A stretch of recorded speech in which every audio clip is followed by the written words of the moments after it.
ladies and gentlemen, and everyone else, welcome to the SNHU Granite State Grind, our very first monthly Smash tournament coming through. We have like 50 attendants in the building today. This is going to be a super great stream. My name is Shane. I'm joined here today with some other people as well, if you'd like to come on up. Joined here with Insignia and Kresnik as well, to up here on our couch. Glad to have you guys. Yep, that's me. Okay. Had to make sure you turned it on the way. I did know how to do it this time. Okay, good. I'm smart enough to flip a switch. So up first here, coming out, we've already got an interesting matchup coming through. We've got Z versus Izzy in our very first game of our Granite State Grind. Yeah, and Insignia, you were going to have to be, for a lot of the players outside, I think, of the SNHU ecosystem, our encyclopedia. Yeah, I'm gonna more or less. I'm gonna be more focused on the gameplay here because I'm not familiar with majority of these players. Most of them are just new students walking by. This is a matchup you don't see very often though, because both of these characters are very niche in what they like to do and are relatively lower on the end on the list of viable characters. That didn't come out very well. Yeah, absolutely. So I don't even know how this matchup really goes because I've actually never seen it before. Okay. I've seen Isabel's, I've seen Lucas's. You put them together, it's some strange combination of the imagination. I mean, they both have a very interesting and different game that they kind of want to run from every other character available, right? What kind of if you had to take a guess here? If I had to take a guess, I'm gonna have to assume that Lucas is gonna have to take the aggression here because Isabel can just pocket Lucas's one and only zoning tool, and the slingshot outranges Lucas's Zaring, so he can't really play the mid range very well. Luckily, Lucas's boxing options are very good in this matchup. Like, almost everything he can throw at Isabel, she's not going to be able to punish at close. So it's just going to be interesting to see how passive they play this. Yeah, getting started off already, we're instantly seeing that Lucas coming through, Z going on the aggressive right away. Not using a lot of pocket thrown, I'm seeing, although you may need to save it for later. That's another thing about this matchup. That's going to be pretty tough to actually find that recovery. We'll be able to latch on the edge. The two-framing with Lucas is pretty simple because the balloons make it so that you can just have the two-frame pause, and they can just hit Isabel's recovery very easily. And Isabel's recovery isn't particularly fast. You can't just snap up to the ledge. No, it's not fast at all. Ooh. Just having that active hitbox out, it'll probably make it a lot easier. Yeah, I'm not really sure how the pocket works with up B itself, because I'm pretty sure that means he wouldn't be able to recover if sent off stage. So I feel like throwing it at Lucas isn't very good because you can also just heal out of it.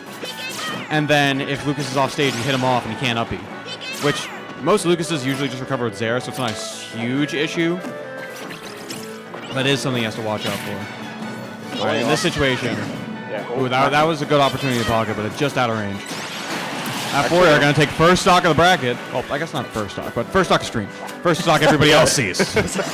Stock of the whole tournament. I mean, at least on stream here. That's the premiere here on SNHUEsports. For Smash once again back. It's been a while. And I'm happy that we were kind of upped in scale and able to bring more players kind of from the outside in and able to just compete. Able to mingle with the regulars. Ooh, that stage spike. Gonna kick real early. Isabel gonna have to take back from a large deficit here. Yeah, I really feel like Isabel is going to struggle to kind of play this ledge game against Lucas coming through. Outside of just getting pockets like that, but, you know... Yeah, Lucas has got a lot of buttons you can just throw in rapid succession. Isabel is notoriously very bad dealing with that. The grab at ledge is going to take over that missed timing. And we're starting to see a bit of a comeback here. If Isabel can keep Lucas successful... Ooh, that's not a good sign there. He's got a long way to climb up now and just getting sent down. And the stage spike as well is going to finish off that first game here. This is a best-of-3 set, so we're going to get to see him run back. It was a strong start. I mean, just the chase near the end, the confidence, knowing how far you can go, especially, I guess, against Isabel. I can't be punished, really, for this. The recovery is good, but you can't really fight during it. Yeah, exactly. The recovery goes a long distance, but I'd say it's not great recovery because you can just, for one, it's very slow, and for two, it has no hitbox. And it gives you a massive target to just slot you back off stage. And you can just loop it over and over. And Lucas has a tool in up B that can just throw off stage for free, and usually you'd be able to pocket it. But in this situation where you're off stage, you can't use that pocket while you're in the up B. You can't cancel it out at all, besides going into free fall and then you're just dead. Going to Kalos for game 2, how much do you think that's kind of the mix-up? What about this is kind of changing things for Izzy, where they want to go here, the outside platforms really help that much for this matchup? I feel like the platforms don't really make a difference in the matchup because neither character has especially excelling ledge trapping. Or, yeah, ledge trapping. So the main thing I see in this matchup is that Isabel picks it so that she can use the just use the big range of the stage to stay away, and also use the big blast zones to not die as early, because Lucas has much better killing options than Isabel, and to just live that little extra longer to keep Lucas out for longer is going to go a long range. Ooh, that back air might end it. We're seeing Isabel here going off the edge to try and play. Oh, he did not grab the ledge. They're going to end up both going down. I feel like Isabel really just has to try and play from sort of center stage here. Doesn't have a ton of really great ledge options. That's a lot of the thing in these zoner-heavy related matchups, is that taking center stage is just so important in order to get your general game plan going, that you need to have that space as both these characters, both for Lucas to safely get in and for Isabel to have space to safely walk out. Oh, that's a combo right there. Lucas up smash, you don't really see it in a lot of these strings. It's outside of hard reads, but it works out there. Going down to try and deliver this one. We'll be able to get back on stage here. Let's dodge that grab, though. We're seeing some strings from Isabel here, trying to climb back a lead. Back off stage, how are we going to see this? Ooh, there's the pocket, picking up Alfie a bit early. I do like how effective Fishing Rod is sort of on this stage as opposed to what we saw last time here. It's a much better recovery option for Isabel coming out. Yeah, it keeps you a lot less vulnerable because you just get to stage so fast. Ooh, I thought he was going to roll right into that down smash using the down B to extend the hitbox. Now we're seeing a reverse of earlier, Fishing Rod down. A lot of tight dodges. I mean, they're really feeling each other out here close to the Jeez. I looked over at the caster for 1 second and he absolutely evaporated. High key on his winner's tournament stock. How is he going to respond to this?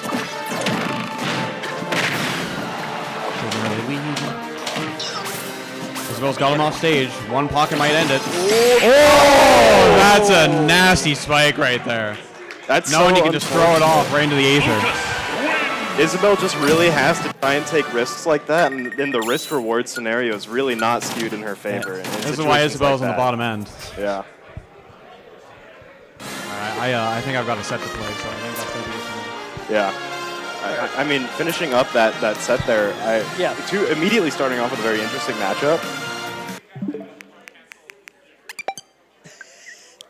I think we're on camera right now, by the way, Ziggy. If you want to talk to me, please feel free. Okay, where do you want me to put the microphone?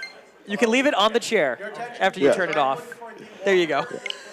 So that was a really interesting matchup we saw come out right away. I think it's a good sign to kind of see what we're seeing here. It's something that is really cool about seeing at these sort of, more local tournaments is that you see a lot of weird picks like that. As opposed to you look at Twitch, you load up the big tournament that's happening. You see a lot of very normal things happening. You see a lot of the same few 10 picks or so, but here you get to see a lot of interesting stuff here. I know we have multiple little mechs in the house tonight already, so I know one for sure. Yeah. And he's from the Overwatch team, and I think it's just because he doesn't have a ton of time there. I'm sure we'll see how he's doing later, how Darko's ending up in bracket. I see. I'm being asked for something. So I think this is a good time while we figure out what game is going to be up next on stream, to throw to a break, and we will be right back. Yep.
Welcome back. We are here with our second game.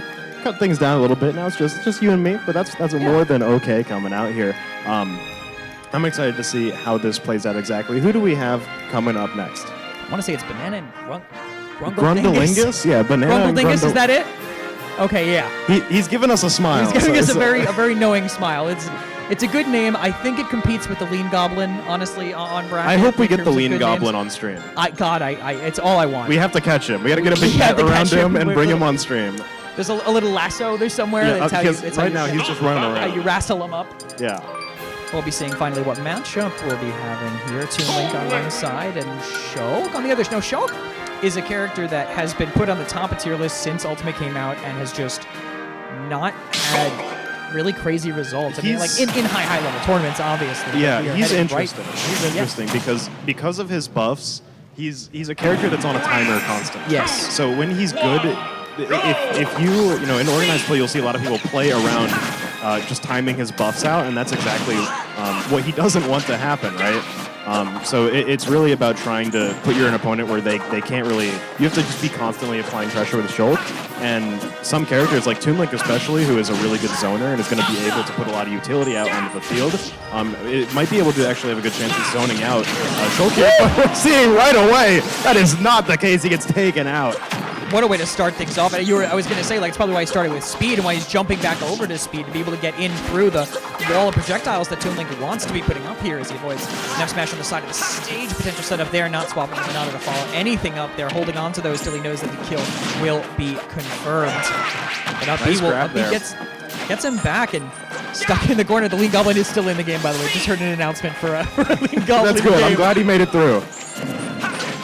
Yeah, Shulk still, we pretty much only see him really using speed. Shulk with speed is so scary. He just becomes like way too fast to actually be able to deal with here. But we're going to see another stock going down there. Shulk doing a really great job of trying to apply pressure. Is going to be put in a little bit of a disadvantaged state here, but just getting right back in, closing the distance so fast is exactly what Shulk is good at. Every time I put jump on, I'm so thrown off. So just seeing it actually work is good to see. But again, speed to break through that potential zoning here. Boomerang stops down his tracks and the whiffed grab lets him follow. Oh, just a little bit misaligned there, switching over to Smash, not able to find that. I think that would have actually killed there, but now he's having trouble just getting back to the ground here, staying zoned up. The edge of the stage, B just to pull Shulk right off, but still getting back in now. And once again, Toon Link set running away, knocked off stage the crowd. And I can already hear right now what seems to want the Shulk to win. They are chanting all the Minato buffs he's getting, but I think is stabilizing here, but still getting back, going for a jump. He's going down, he finds it! Not the spike that he wanted, but still the win that they were hoping for. I'm not even sure if he could have recovered from that low. I think that might have just been, he was feeling himself there. Might as well go for it. You got 3 stocks. What's the downside if you just go down there and spike it, right? You get the clip to move on, and we'll be looking you get people to yell. You get people to yell real loud. Random stage? Random stage. Not a random battlefield or Omega stage? No, that was definitely just random. Okay, well, maybe a gentleman's agreement here. I wonder if, well, we'll see. Maybe that's not my Switch, it's the SNHU Switch. All right, it's gonna be Yoshi's. Okay. So ends up on something normal. Yeah, this is not too unexpected here. The platforms, I feel like this isn't ideal for Toon Link comparatively. Just the platforms for Shulk to mix up his approach, I think makes it kind of tougher for Toon Link, right? I mean, you want to have that flat space to be able to control. Maybe a little bit of verticality helps with the boomerangs to let him come in on kind of funky angles, but that's really it. As everyone's chanting Shulk's moves like they're all anime protagonists. I love the energy here. Yeah, he got support from his friends coming out. Yeah, the shape of the stage definitely makes it a little weirder. It's definitely a lot like Lilac Cruise, where there's some interesting interactions that come just from the sort of shape of the ground there. But now we're seeing again a situation where Toon Link's just really struggling to control a lot of space here because Shulk is just so good at playing against zoners and closing space so fast, and he's gonna find that kill. Finding that first stock, very, very nice air-to-air there. Yeah, the Shulk matchup does seem to be strong for him. There's just a lot of options to get in, it feels like, or just the speed to mix up the approach and the lingering hitboxes of the Nair and the Fair just to stop the projectiles from actually doing anything all seems to be making a really big difference here as that Buster expires. Benefit from that, but obviously looking for the kill with the smash swap and a quick shield in the middle of getting combo. I like that shield. That is comfort on Shulk, and it's not something you see all the time. Like, Shulk is very much an APM character. How fast you can actually switch between these stances matters so much here, and finding these really good ground, it's not going to find that up air there. And now looking for something here. Toon Link is in a little bit of a bad situation. You're going to find the exact same situation playing out again. Shulk staying in 84%. Not a lot of really room to make mistakes here. I think a little bit undersped there on that attempted jump. I thought he could have sworn he wanted the follow-up, but just didn't get the running start that he wanted. But catches the recovery there coming from below. Up air sends Toon Link off the top of the stage. Now Smash is definitely going for the kill, but countered out there on that fastball from the top platform. But Buster is on. He wants it. Has to go away from it for now. Back to the speed just to mix things up. And 88.8% repeating. It's very, very close to death. He's in smash mode right now. One good hit's going to take him out there. You see how far he went there? He almost died just off of that straight hit. That's going to kill right there. We're seeing this set go over to 2-0 here. An incredible set coming out right away. That just shows like Shulk is such an interesting character to see get played by someone who's really comfortable on him, just because of how much tools he has and how much utility he has.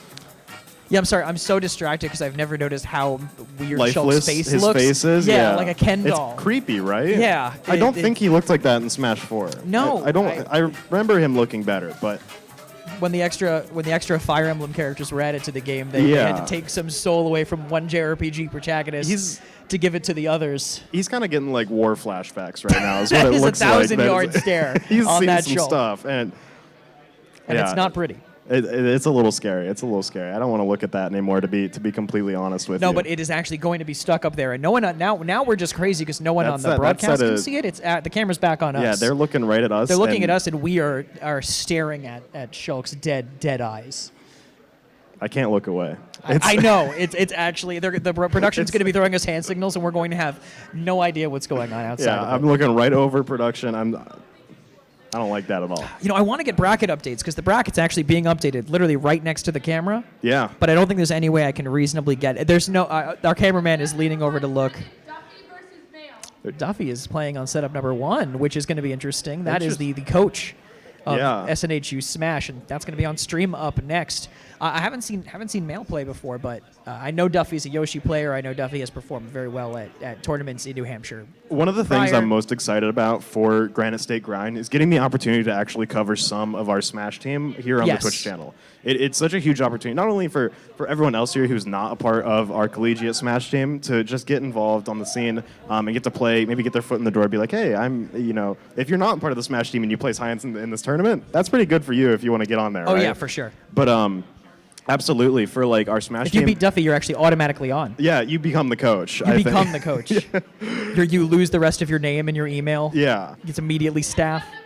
It's but yeah, they've been really underrepresented on our stream for a while, just because they go out to a lot of the locals. I know they've been really tearing it up at Bionis, I believe, here in Manchester. So that's been something that they've been, consistently placing high results. Sometimes we'll see some rankings get posted through onto our Twitter, and so occasionally a few clips come through, but not too much. But this is their chance to really farm some clips for our Twitter. Yes. Get some good stuff. Specifically, Caleb, because I know that Osiren, one of our social media managers, rooms with Caleb and constantly is getting clips, and Caleb's like, no, please don't put that up. It's not perfect.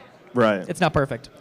Yeah. So this has got to be his chance, right, to get more. He got plenty at the Smash debut, so yeah, he just wants that representation. I'm still. Yeah? Oh yeah, let me hand this over. Yep. Caleb's weird. Okay. Thank you. That was Osiren. That was, I'm still so sad that I missed the Smash debut coming out here. I was unfortunately just couldn't make it, but it stuff like this is always so fun, coming to locals like this. And now that we're in the banquet hall here on campus, we have a lot of space to work with. It's such a cool environment. Oh yeah, it's definitely an energy I haven't really felt. Oh, yep, Duffy, you have already made an account. This is the SNHU Switch. You probably play on this 4 times a week. It would be nice if people put their name in. It would be nice if people put their, so we know exactly who is who here. We don't That have would the help a overlay lot. on us. It is going to be in. We're fine. The Yeah. last set was a little tougher because we don't have the HUD up here. We only have the We're just seeing the game straight feed. game feed, yeah. So not knowing the players that were in did make it a little tougher. And you are walking across camera. we need tape. We need you are in danger right here. We have it at the arena too, but it's connected to the wall. Yeah. We couldn't. I would have needed a screwdriver and a whole place to install it over here if we were going to get that to work. Yeah. We're definitely working with a little bit more of a different setup. Yeah, yeah. but I'm happy to. a more fun setup. Oh, definitely more yeah. fun. I'm more comfortable. Well, maybe not more comfortable. I don't want Tim to throw away those Herman Miller chairs. Well, he could put these here though. That's true. I would be perfectly fine with that. We could have that. Might have to lower the desk a little bit though. We might have a pretty interesting matchup coming up in front of us. I love Cloud. I want to say that right away. Can we get some game audio? Cloud in Smash 4 was so fun. And he, coming into Ultimate, he saw a lot. He saw a little bit of a downgrade coming out. They made Limit a lot less powerful. But still, I think Cloud is so interesting. A really cool and flashy character coming out. But that said, so is Yoshi. Yoshi's kind of flashy too, Yoshi was one of my favorites in Smash 4 over into Ultimate. Just the way that he combos feels really good. I mean, it just feels like a fluid character that can get away with a lot and get away with being very aggressive. But right now, Duffy just trying to find the opening here. Double up tilt to knock Nail to that top platform, and then right out of shield up smash just to send him away once again. Already a big stock advantage because of that early combo that got him out 0 to death from the very beginning. Well, not 0 to death, JV4 to start. But yeah, Duffy right now is putting some respect on it. He's got to make sure people know. Like, hey, I'm the coach. Okay, like he's coming in here. Already, I mean, we're seeing exactly how comfortable he is on Yoshi. This is a character that really it is really interesting to see played, just because their moveset is very different from a lot of other characters. And seeing people actually really comfortable on Yoshi and playing like this is super, super great to see. And we're going to see him take another stock there, only at 34% on his own, just doing a fantastic job at keeping this lead right now. And now it's going to be up to Mail to kind of try and really try and control the space here. This is just a complete skirmish, essentially, in this matchup. Two very, very close-range fighters trying to just run at each other, try and run their game as fast as possible. And Duffy here putting in a lot of percentage up here on Mail. 114, trying to just juggle him up here. Finding something, building this number up here. Duffy will take a little bit of a hit there, but still more happy and healthy than Mail is at the moment. Yoshi's surprisingly heavy too, so hard to take down until a lot of that percentage builds on Cloud, though absolutely in kill range, just trying to get that limit charged up for one decisive hit, not able to find it. Smash out his shield will be the closer for that one. Duffy, clean, fairly solid 3-stock there. I mean, off of the momentum from the first stock was tough to slow down. Absolutely. And something about Cloud that is a little bit unfortunate for Cloud is that he's got a lot of really like multi-hit moves that are pretty unsafe on block and don't push him that far back. So if Cloud runs up to you and you block like a really big hit from him, you're going to get a huge punish coming out. And really, outside of his limit breaks, he doesn't have a ton of huge kill power either. Yeah, just big hitboxes. Right? Yeah. They kind of can keep him safe on approaches to get those limit break setups here. He has to actually start running his game on you, which is hard to actually get to happen there. But when he does, his up air is so good. Building limit up is incredibly lethal. If he has limit, you're dying at like 80% around there. For sure. But, it's tough, especially with limit being on a timer now. It can run out. It's really very all tough or nothing. Yes, absolutely. He's a feast or famine character 100%. Yeah, for sure. And Yoshi just wants to combo you, wants to style, wants to just get hits and get away and not get punished because of both kind of the super armor and the ability to just being so heavy is so hard to take down here. But early combo from Duffy, not going to hit the dare on the top platform. Early jump there, but whiffed jabs in the middle of the stage allows him to stay untouched. Now up smash. He has the limit charge though, so now he has to play a little bit more careful, but he's at 0%. I mean, there's nothing's going to take him down gonna there. Burn it too. With it burnt right there. That's an opportunity for a punish as well. Mail is just really committing a lot of very unsafe options here into Duffy, who has been really on point with blocking so far.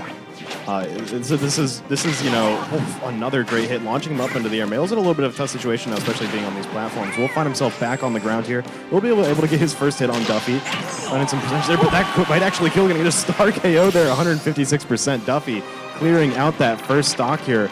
Still sitting pretty comfortably at 13%. Yeah, making it very tough for him to get hits, and I think just the playing grounded into you don't want to play as much into the air into the Yoshi, and that's making it tough because he's trying to stay grounded, trying to catch him on the approaches, but just Duffy's playing very patient and not really getting hit by it, just punishing that second up air, trying to catch him on that top platform, trying to ladder him off the top, but Granite's going to get the guard to get a lot of damage off that, but falling right to the limit. Neutral B staying in the game for now, still leading in percent, but looks like it's going to be up there. Charge right in front of him. No fear. A little disrespectful, if I'm going to be honest there. That was kind of BM coming out, but we'll be able to get some good charge off and get some good percentage here on Duffy. He has an opportunity here to actually try and do something, try and run his game, but Duffy is going to send him off to the edge here, having this advantage now. Mail free falling is just going to have to lose that stock there. Wasn't able to recover without, potentially being zoned out there by Duffy. Honestly, might have been hoping to get hit by an up B. Just to get, the just reset. Him, yeah, exactly. The reset on the up B is now falling on the edge. Duffy not trying to sit in the middle anywhere that he could get punished as easily because he's entering kill percent against Cloud, especially if that limit does get charged all the way back up. Good control there. Right off, just the dash attack far enough to the edge where it kills him. Yeah, I mean, he was pretty high in percentage there. We'll find that limit break, getting some percentage there. But now he's in a tough situation. This matchup is who has control of the air. Is that actually going to kill his sets up right up off the top? He goes down. Gave him the Stairmaster. Yeah. You don't see every hit of Yoshi Dare Connect a lot, but when it does, apparently it'll kill you right off the top. Yeah, that was a really, really cool way to finish off that set there. I mean, that's an interesting matchup because both these characters really are trying to dominate the airspace, right? Yep. They're trying to get you on a platform above them and just hit you endlessly. And that's something that Cloud really struggled to actually get going there, was because if you're on a platform above him, he can just spam up air at you, build up his limit, and then actually when he does get a hit, confirm it into that Omni Slash, pick up a kill there from low percentages there. But Yoshi is just an incredibly consistent character, and that's been his kind of his defining trait since Melee, right? Is just how consistent he is. He doesn't really need to have optimal situations to actually run his game, and his neutral game is incredibly versatile. Yeah, just being able to you talk about consistency, just being able to get in like behind the egg or having quick punishes at his shield. I think he's just kind of a jack of all trades, it feels like, in a lot of ways, and kind of, I guess. Yeah, he's absolutely an all-rounder, which is always great to see people play, because the way that you play all-rounder characters like Yoshi really varies a lot based on who you're playing into.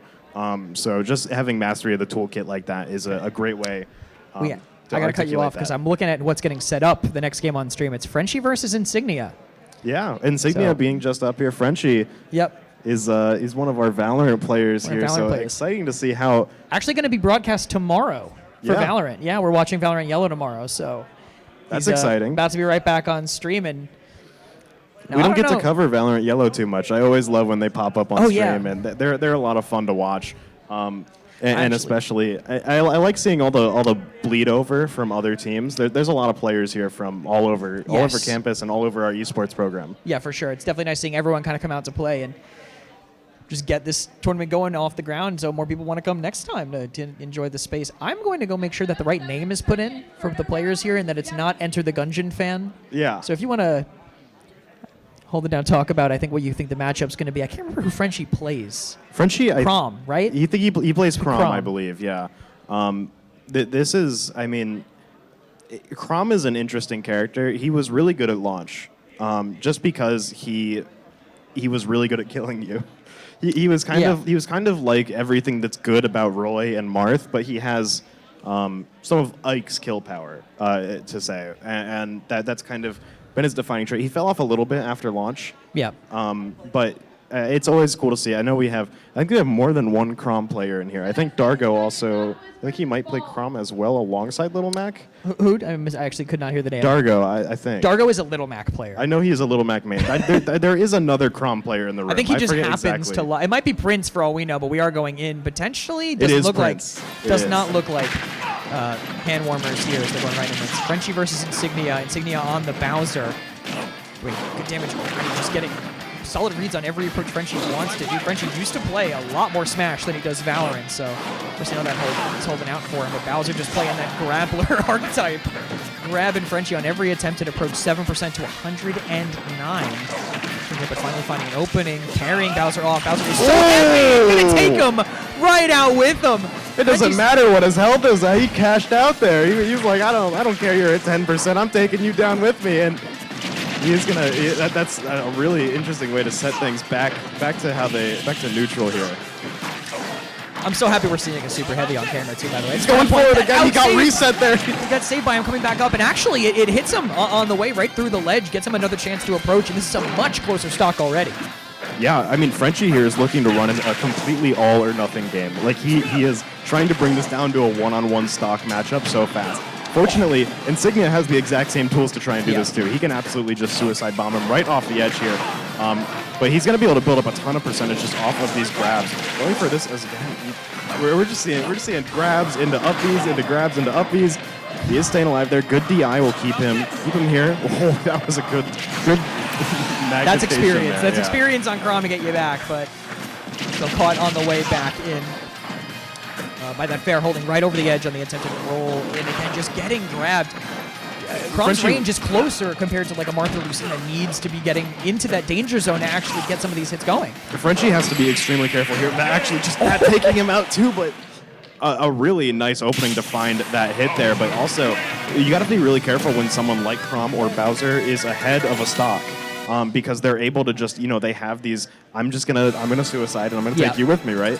And they will end up dying first, which is, so they're not gonna do it if it's a one-on-one in terms of stocks. But if he's up ahead, then they have absolutely an opportunity to try and find just like a very, very early stock by going off the edge with you.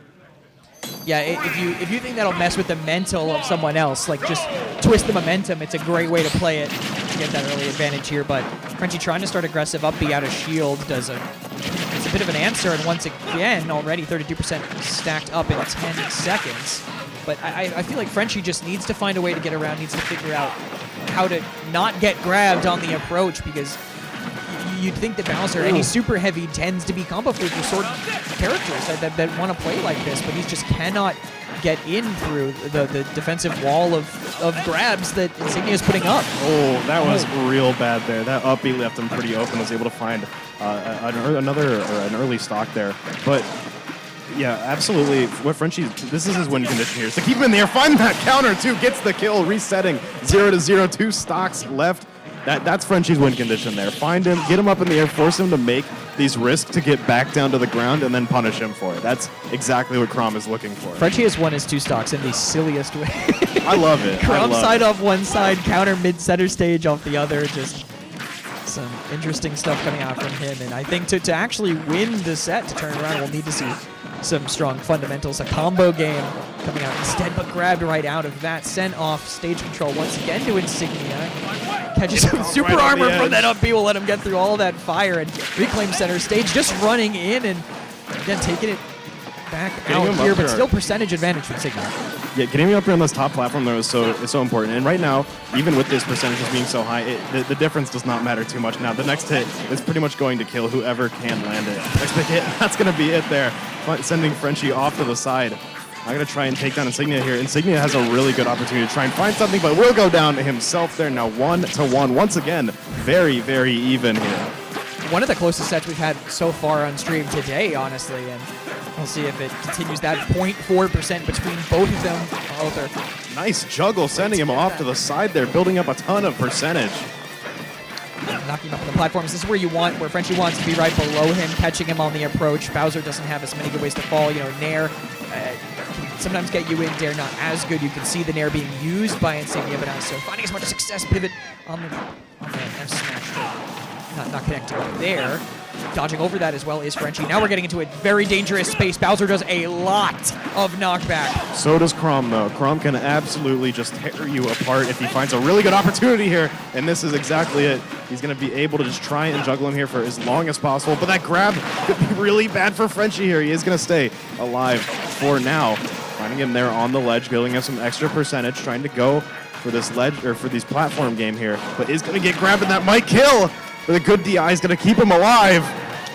If that hit the platform, that was it for him. But as soon as he hits the platform, the clock comes up, and Frenchie is knocked down to losers. Insignia will take this one. Strong game from both.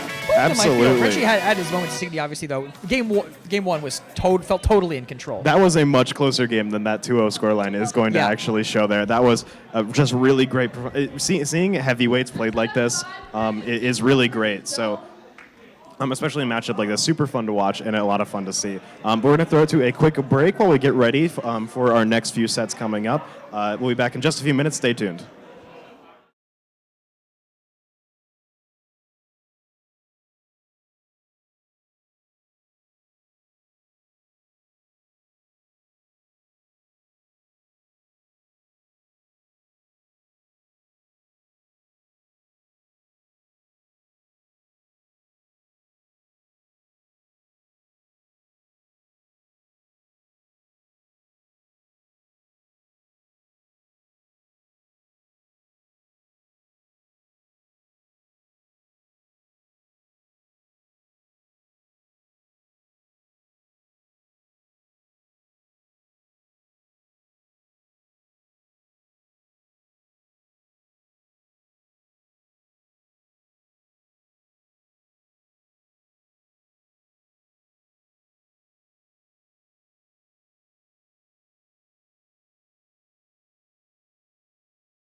welcome back, guys. We have a really good set coming up. Cabela versus Aztec, Boston Aztec, excuse me.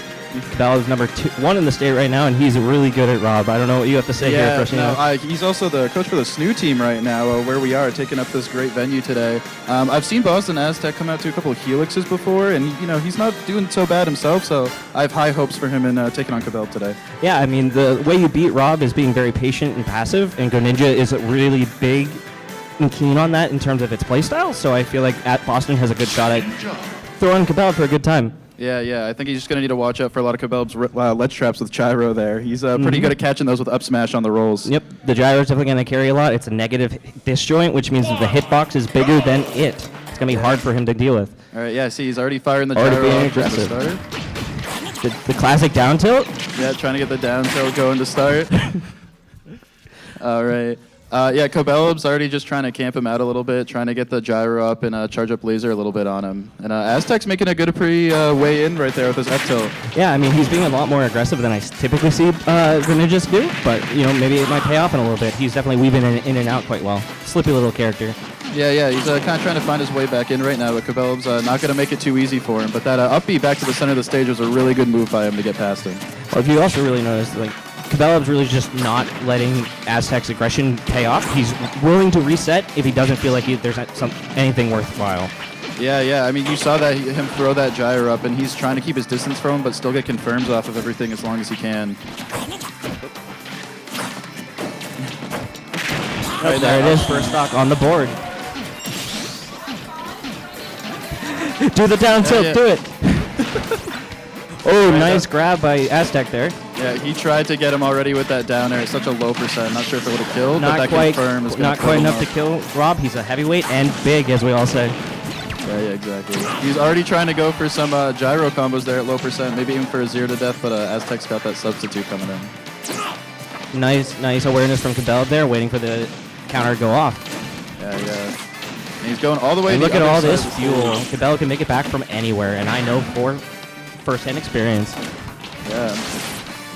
Oh, and he's trying to keep him off as much as he can. That down tilt almost caught, but he's keeping Cabela kind of cornered over here on the side of the stage and off it as well. Cornered, but Cabela's always really comfortable in the corner. But what I've noticed here is Aztec is starting to get a lot more patient and passive, but he's starting to panic a little bit.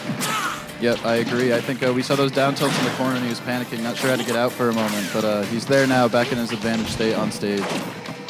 Cabela classic stalling again. Like I said, really comfortable in the corner. He's really hard to get out of there. This might be death.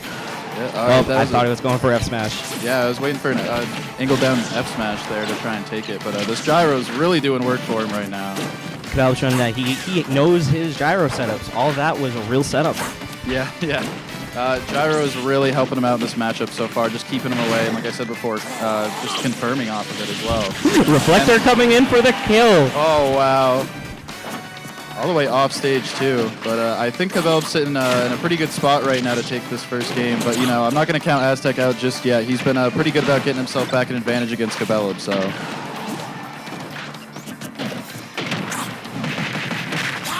Not quite enough, almost there. There it is, game one in Cabela's favor. And game one's going to go to Cabela with a 3 stock.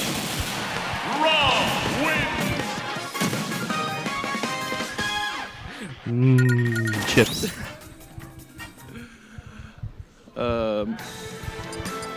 All right, well, let's see where they're going for game 2. It's looking like PS2. Makes sense, though. I mean, Granite wants a slightly bigger but flatter stage. Small battlefield is... Got that smaller blaster, so he's going to die earlier, where Cabela, he's big and heavy. He's not going to. Yeah, Rob wants that extra big. space. All right, well, let's hope that stage choice goes a little bit better for Boston Aztec this time around. See if he can do some damage to Cabela to start. Hopefully, Aztec plays a little bit more patient, a little bit more passive. Yeah, Cabela is really good about catching Still people. trying to approach. Yeah, if you start running down Cabela, he's just going to start catching you, as he's kind of already done at the start of this game. But Aztec's playing a little bit more patient with those water shurikens to start off. Definitely jumping out of a hit stun a lot, so hopefully Cabela's picked that up quite a bit. Yeah, he's doing a lot of jumps in the neutral there, so I think Cabela might catch on to that later down and try and punish him for it with an up air, or maybe some confirms up in air. But all things considered, Aztec has the lead right now, and he's doing pretty well keeping Cabela at disadvantage. Yeah, I think this is part of where he struggled most last game at certain points. If he couldn't, like there, get that up on the stage, it was really hard for him to get back against Cabela, but he does know ways to get around it, so. I was ready for an up smash right there, but Cabela went for the safe option like he always does. He's a great player, as we all know. Yeah, I mean, and there's the backer to take it. Big. Yeah, and I think Cabela's plan is just to camp at this point. Yeah, Cabela has a solid lead, and he just needs to keep that percent up. And any chip damage he can get, obviously take it, but he doesn't have to commit to anything big or risky like side B off stage. Yeah, that gyro's really being a pain right now for Boston Aztec. I mean, he hasn't really caught much except off that first air dodge in game 1, but hopefully he can do a little bit better. And, you know, the tech situation will get him off stage and kill him. Multi-hits are definitely hard to tech, and that's a soft multi-hit. So, if anything, that was just good awareness on the Aztec side. Yeah, very good awareness. But now he's getting stuck between There it is. He got put into the factory, man. Yeah, just built different. Burnt right up at the end there with Rob up smash. What I also noticed, though, is Aztec's really willing to go to center stage with the recovery too, especially if he's in a bad spot. So he's always just good at just resetting right now. And that's what he's going to need to do. Right. Oh, Cabela tried to go for a high jump read there with the side B to take care of it, but Aztec going low that time.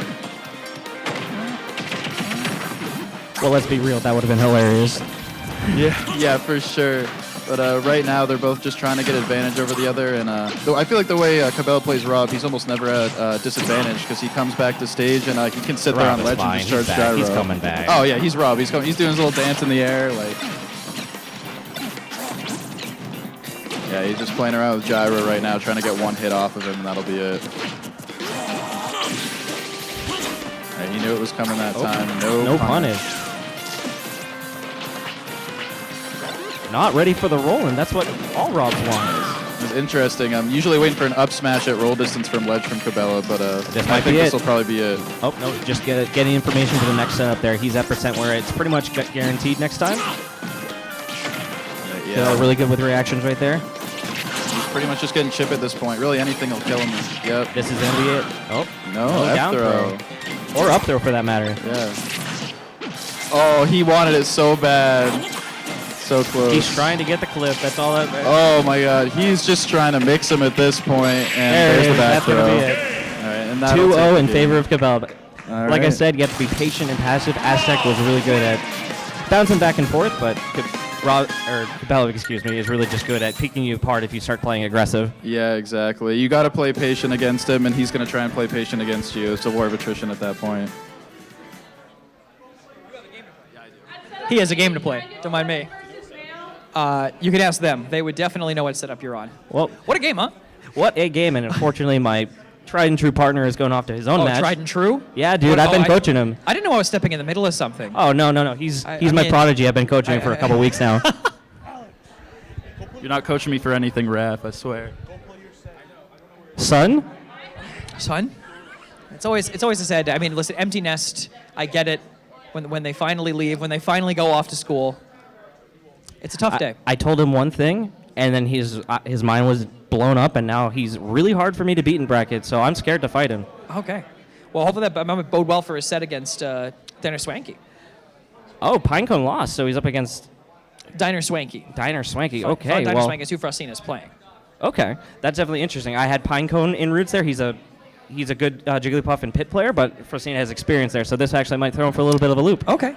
I love hearing Jigglypuff kind of coming back. I know like that very last balance patch made like a bunch of big changes, and we're seeing some showing up in Ultimate Summit and all over the place. We're seeing Jigs kind of finally being playable. Yeah, I don't know if playable is the right term so much as it's like Luigi, right? It's don't get grabbed, don't get rested, don't get. Yeah. That's Jigglypuff. She's threatening, but it's free conditioning to make you scared of those options. So where she's going to come up is going to be able to play around that and get bigger punishes from it. So she's definitely a scary character, but I wouldn't say she's definitely in the bottom of the characters right now. Definitely winnable. Definitely winnable. More so than it was before, because I know just like even on stream, like people would just watch HBox trying to succeed in some of these tournaments just because he is so dedicated to this character for years and years and years. It's a very hard character to play, and unfortunately, my character, which is Luigi, is probably one of the hardest matchups, and he hates it. Got it. We just, I mean, has changed a lot, I think, over the years of Smash, right? Like, think about, like, the floaty, slidey melee Luigi all the way now to, like, this kind of just combo beast that he's become in Ultimate and Smash 4. Yeah, I mean, I would agree, right? Because I think, in essence, they introduced Echoes into this game. Yeah. I think Luigi really is the grandfather of that concept because back in 64, he was very, very similar to Mario, but he slowly became his own character. And adding the vacuum tether grab in this game really accentuated his unique playstyle in a way that really makes him a different, scary character than Mario, which is really, really cool to see. Even just getting like Zaire as an option, right, when you're trying to The best part is you think it's a projectile, but it's not. So it just checks a lot of characters in ways that's very scary. Yeah, for sure. And I do want to see you play later. I want to make sure. I want to watch you play on stream now because I want to see Luigi gameplay. He is one of my favorite characters to watch, just because it's like a 0 to 100 kind of character. It gets pretty stale pretty quick, but I will say he's hilarious. But unfortunately, I'm in losers because Desi took me out. But all things said, he's getting really good. And Desi apparently wasn't even going to play today. I think he got yelled at. He wasn't. No, apparently he pulled an all-nighter or something last night. I don't know if I'm supposed to be saying that. I mean, whatever power gives to Desi, he plays a faster game than I do, so he kind of smothers me in ways that some of the other regular players in the state don't. So he's definitely been on the come up on the rise, so I'm happy to see he came out. Yeah, for sure. I think also the practice here and at SNU with the rest of the team has definitely been helping him a lot. Slamming his head against playing against Caleb in practice, and both in the tournament we had, the internal SNU tournament we had, 2 months ago at this point. Seeing that, I think, all good chances for Desi to improve, but we are getting a Mushroom Kingdom team kill potentially here. Mario versus Peach. Speaking of on the rise, Sailor Jess is our, I believe, number 6 in the state right now, and Steven has been doing really well in our locals. So all things said, I really want to see how well he does today. This should be a Steven day. Let's go, Steven. So they can work it out. Sailor Chess already kind of currently controlling the center of the stage. Steven is able to slip by under the up airs, working kind of floated on the bottom and on this chase, trying to be aggressive, trying to break through and find something. Steven gets F-smash on the side. Was slippery F smash for him, but you know what? Steven's really good at boxing. Both these characters are close quarters, and Mario has the anti-zoning from Peach with the capes, so I feel like Mario is a really good set of tools for this matchup. For sure, but Red right there, charging that on the attempted recovery. Not using anything from that ledge to get in, and now they push again. Sailor just so aggressive on him, but every time I say it, Steven manages to find a way to slip by.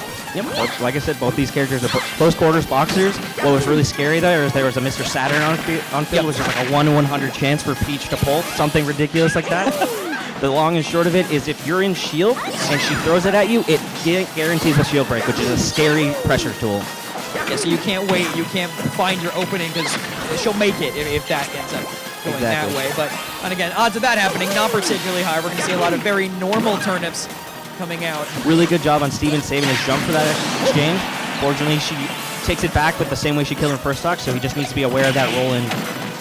It was a different approach right though. I think he didn't even touch the ledge the first time. This time kind of delayed his approach, and it still was able to kill. So Sailor Dress is finding those openings here, but a grab might open the door for Steven, but the percentage is just racking up. Peach's combo game so good at just equalizing that right away. The parry doesn't give them an opening. We're back to a neutral game.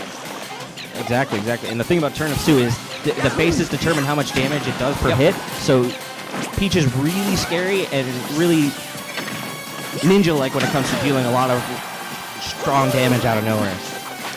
Yeah, a lot of RNG in the turnips. You know, people argue about Hero being banned on his release, and yet we've had vegetables getting pulled out of the ground this whole time. But Steven put into the ground right off this side, into and the Sailor floor Jess takes game 1. Very strong dish right there. But you know what, Steven, if he just stays cool, I know he can take it out. I didn't hear what you just said because of the victory, so I'm going to be honest with you. Completely fair. I just said if Steven stays cool and stays patient, he can definitely cinch it up. Yeah.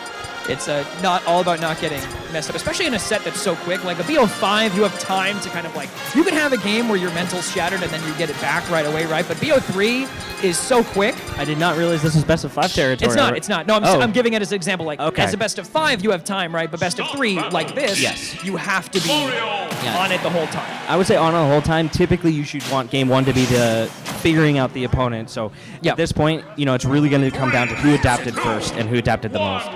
And we'll see how Steven's kind of learned from that initial game, but also what Sailor Jess has kind of picked up from the way that Steven is trying to get in here, just putting up a wall with these hitboxes. Steven gets the first grab and can't get too much out of it. Yep, but what I really like about Steven is he's getting a lot better at recognizing something might not hit and resets. He just leaves the engagement and doesn't take unnecessary damage. Yeah, sometimes, you think a setup's going to work, it doesn't, you get greedy to immediately try to make it work, and they can get you punished here, but this time follow up there, does not recover back into that fair, but charging it rolls right in.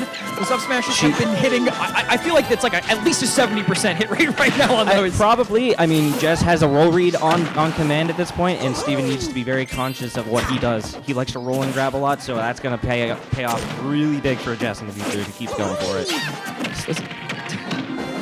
Catch on that. That's going to be my set, unfortunately. Oh, well, don't worry. Hopefully my worker is here to do it. You can just hand it off to the guy in the flannel if you want. He'll walk in and be able to cover it here. I'm sure he'll understand what you mean when you walk over with that, Mike. But Steven gets one off the top with an F smash in center stage. So high up, though. I mean, Rage with that will definitely help out. An angry turn up there, not going to do too much damage before it comes in, and Jess is going to be trying to reach for this stock here. Finds a way in over the fireball. Down, that was a strong turn of 18% on the way back. And Steven does manage to make it back because of that deflected turnip. Just can't get back in now. Sailor Jess. Steven's trying to play so careful around it, but found an opening, going for the grab. Can't get the full combo, but gets a second grab on it. Platform up smash, though, will send him right off the top, but we're back to a 2-stock game. That was I always love seeing Peach. I've been side-eyeing this match from the other side of the room. I've been taking some time to look around, and seeing the Peach doing really well is always really fun. This was probably my main character in Smash 4, so this is great to see. Keeping updated is Sailor Jess versus Steven. Sailor Jess is up 1-0 in the set currently, and you can tell stock-wise right now it has been close from the very beginning. Sailor Jess has been kind of catching a lot of his approaches with up smashes when he put it back in from the ledge. That was the way she got a few of those stocks here, but sent flying out. Steven wants to get back. Can't. Great cancel, actually. Float cancel, I think. Falling aerial there to find that one, and back in the lead goes Sailor Jess. Yeah, a lot of really good usage of items here coming out from Sailor Jess, and also just really good control of space as well. But Steven's going to have an opportunity here to actually try and find something, although it looks like Jess coming back up. It's a little bit scary there with them being stuck there on that platform. We'll get back down, but get sent right back up and having some trouble actually getting out of this pressure at the moment.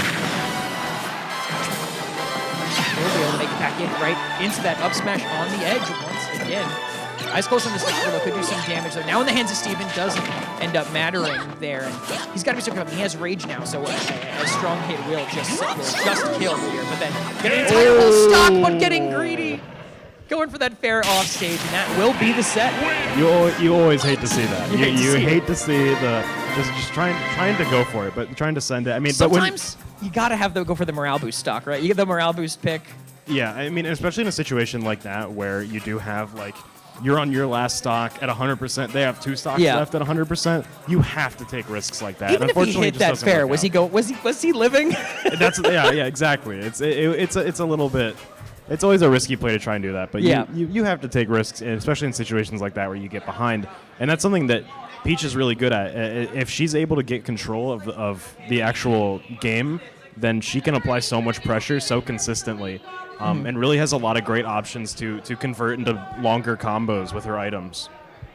Yeah, it's just a lot of kind of ability to hold that lead that she's already had. And I just got to say, Steven is now going to be playing against the Lean Goblin, as it was just announced. Is that on stream? I don't think so. Oh, that's so sad. I think it's on Station 8, so we might not see the Lean Goblin if Steven manages to be successful down in that lower bracket. But did you get a chance to watch that game before? Up against Caleb Aztec. Caleb versus Aztec? Yeah, that was seeing Rob is always really cool. Rob's always kind of a weird character because I think of him as being a lot more similar to like a traditional fighting game character than a lot of other characters in this game. He's got really strong tools for like wake up situations and actually trying to force pressure on you when you're trying to get up from the ledge or get up from a knockdown. It's always really interesting to see exactly how he runs his sort of like looping Oki, to use a fighting game term there.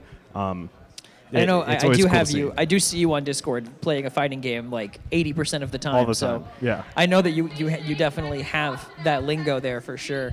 And Aztec versus Z is happening on another setup there. So there's a lot of cool matchups, I think, getting put together now. And I want to talk a little bit about the character variety we've had so far today, because I feel like we've had some interesting, I feel like we seen a single duplicate character up on stage. I don't think at so. least. Not on stage, no. But even walking around the quick break I had to just go check out what everyone's doing around here in the hall.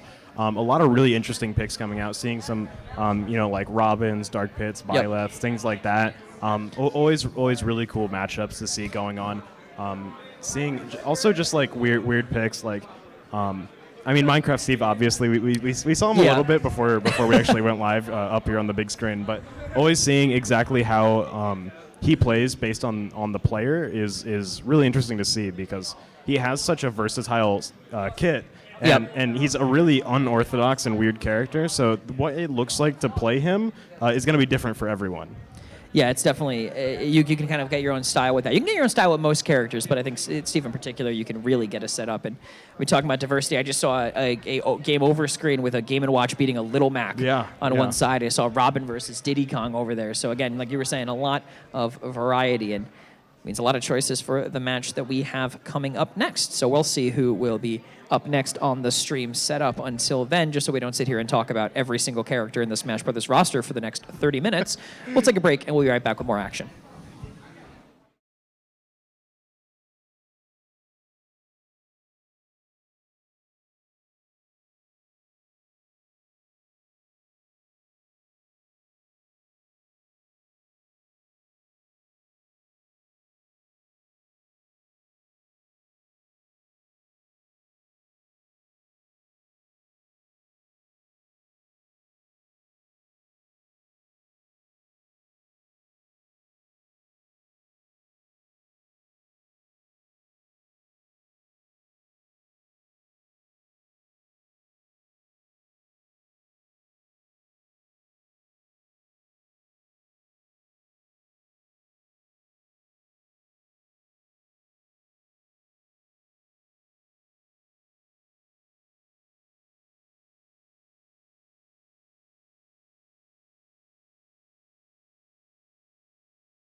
Welcome back, everybody, to the Granite State Grind. We are coming back with what should be a banger of a match, honestly.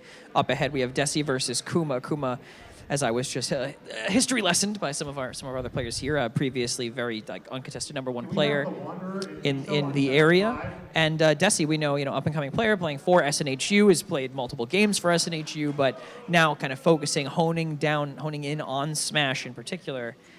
Wolf player. Everything player basically plays PT as well, but as we can see, I'm not sure if the stream can see yet, gonna play Wolf into this matchup against Aegis.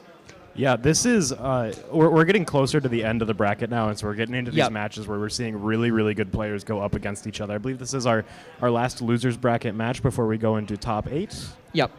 So this is, we're getting into it. We're getting into the really good stuff now, and so we're gonna see a lot of high-level gameplay sort of come out here. And I do love the Wolf pick coming out as well. That's very much a classic top tier in this game that's been really, really popular for a long time, and just really stylish and flashy combos. But so Pyro and Mythra have the exact same thing coming out too. Very, very, very cool character with a lot of really interesting tools to actually work with here. Yeah, for sure, and you can already see it's a very close game so far, 67-70, with Kuma having a small lead at the moment, but back in control of center stage is Desi here looking for a combo. Can't chase it too far, tried to read the roll back in, but caught out by Kuma, who stayed exactly where he was there now, knocked off. Trying to find something, switching to Pyro now to look for that finish. Now that Desi's sitting at about 87%. Good lead by him, but shielding that up smash might get a set up for a kill, but Desi's able to jump out just in time. Still control of the stage is right back in Kuma's hands. Desi's just trying to retake that, going for a chase down on the combo, but doesn't want to go off stage to find the pick. That could be death right there, but a good DI is going to keep him alive. Going back up to the stage now, he's in a ledge situation. Have to try and play his man. He's going to end up going down there, getting taken out. Now have a one-stock lead coming out here, but how long is that going to last? A lot of damage taken so far. Staying on Mythra to try to rack up this damage. If Desi gets the speed under him and taking a quicker finish, which is probably why the Pyro's coming out here just to try to stay alive a little bit longer. Desi just needs to find the opening. Dash attack will be a opening, but not the one that will actually find him. The stock there already racked it back up to 66% now. That's rage built up all the way for the Pyro Mythra.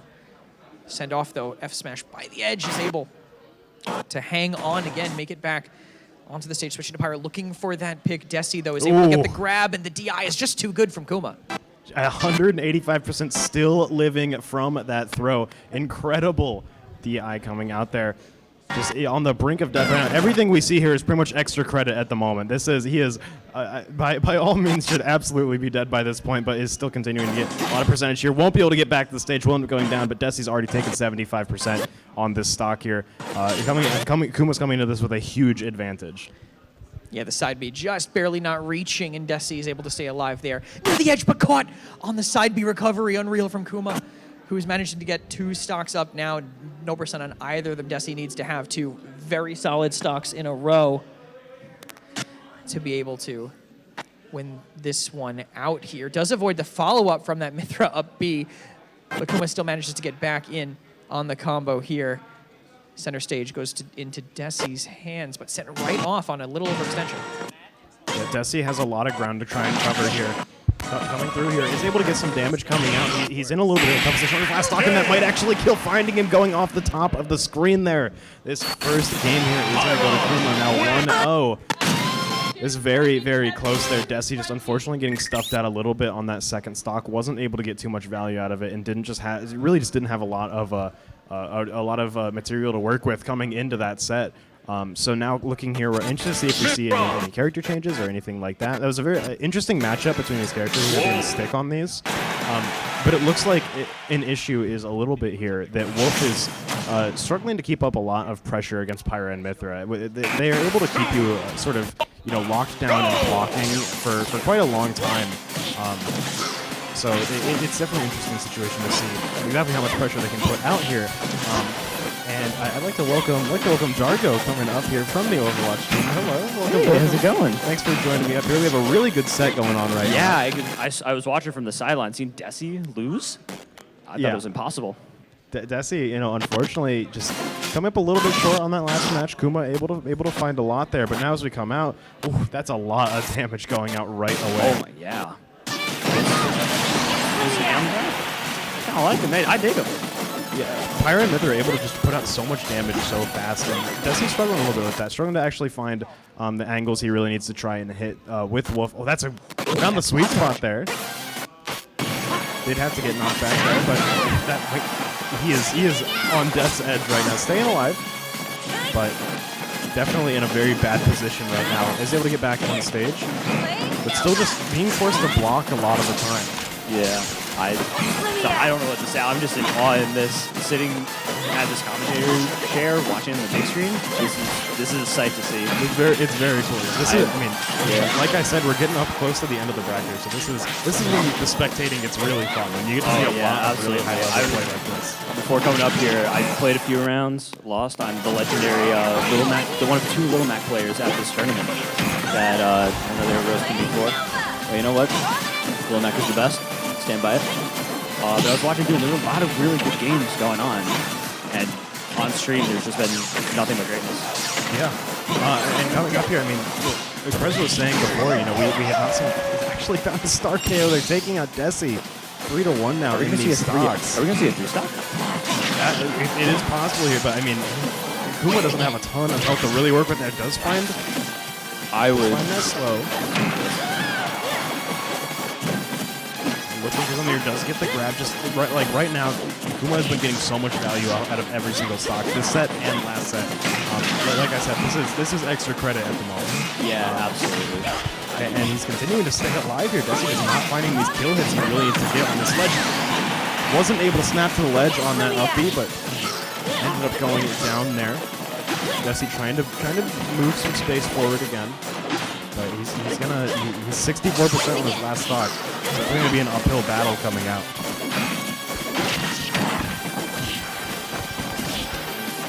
This Pyro coming out right now is immaculate. The smash it, despite. I'm in awe. I am in awe right now.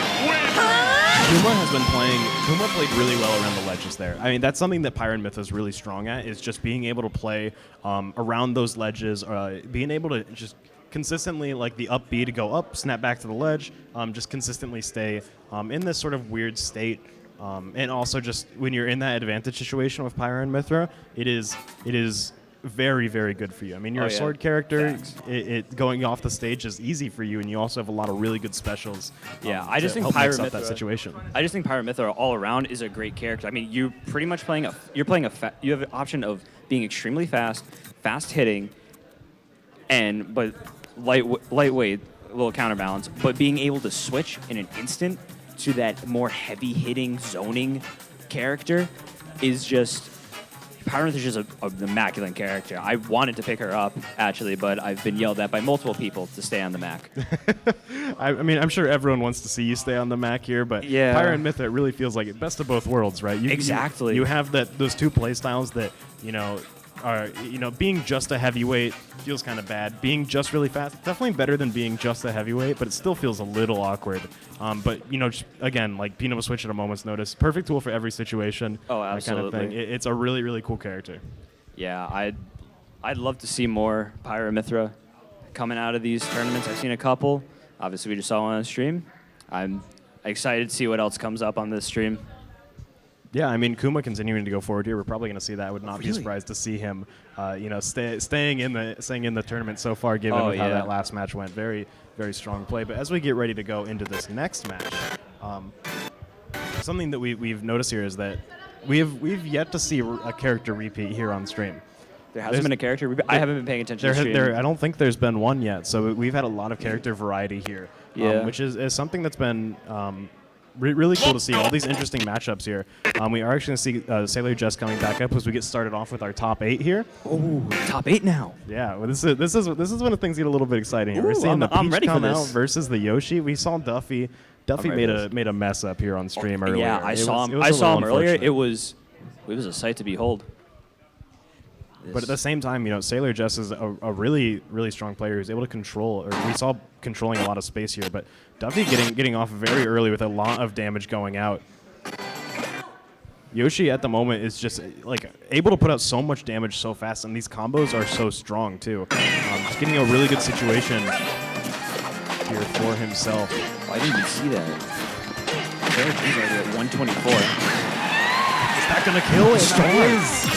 First stock already down. First, like, 30 seconds of this match. That's Ellen by a blink of an eye. And we're going to equalize it right back. Just finding, evening things up. We're down 2-2, 0-0. Back to neutral. This is already a great game. Just instantly coming off the platform, destroying Desi off the map, and the star KO. It's mind-blowing. And now trying to control the space here. Duffy is able to get some hits in, able to run his game. Now it's continuing to carry upwards. Not able to land that edge, not able to keep the zone up now. Just have a chance to run her again here, getting some damage in. And we're trying to control space with these items. Duffy very quickly able to pick it back up. This is just a slugfest right now. They're taking turns just wailing into each other, running their combos here. That was a good hit in the air, but just kind of send Duffy off the side. This is such an interesting matchup because Peach being a very floaty character and just Yoshi being a Yoshi. It's right. It's a sight to behold. Yoshi's a lot of fun to watch, and Yes. Peach is going out of here right now, 2-1 now. That Duffy tail wag. taking a little bit of a lead. We'll see how fast Jess is able to equal this one back up. Was able to get take that stock without losing too much like last time, and now finding as well. Just playing on the side here, he is going to find that now 1-1, evening things up, but Jess is a little bit down. Duffy just running forward, taking advantage of that invulnerability, getting that hit. They just sent Duffy to the 18th hole. Just now trying to play this ledge. Duffy is able to get off there really nice. Just not going to continue to run that combo, but we'll see the dare. Picks up. Right on the edge of the seat right now. This is invigorating, exciting. You rarely get to see Peach players play, at least I do. So it's always, when you see a Peach come up, and it's always a sight to behold. Peach is super fun to watch. Her combos are super cool. And his ledge game as well with the items is so interesting to see. And Duffy is about to see how interesting it is as she gets ready to run this game here. And see Duffy go up high. Just not able to get catch up in time, but Duffy's in a little bit of a bad situation right now in terms of percentage. Just able to get that hit, sending it back off to the side. Seeing these items just zoning out Duffy's. Tries to come back in, sending him off the top there. Jess is going to take game one. Duffy going down, an incredibly close match to start off with there. That was such a great game to watch. I loved every second of that. That was the egg breaks, the tail wags, the floats, the booty bounce. These are two extremely cool characters. Very technically challenging characters as well. Both these characters are a little bit tough to play compared to some of the other characters. Yeah, Yoshi. I wanted to do funny gimmick stuff on Yoshi. You know, just be able to walk on someone, do a little flight dance or the flutter dance. Yeah, no, I can barely do his side B properly. He's very different than any other character in the game, just because of his special moves. They're very they're a huge outlier in terms of like what characters normally have. So he has a lot of really He's like a interesting wild options. card. Yeah, absolutely.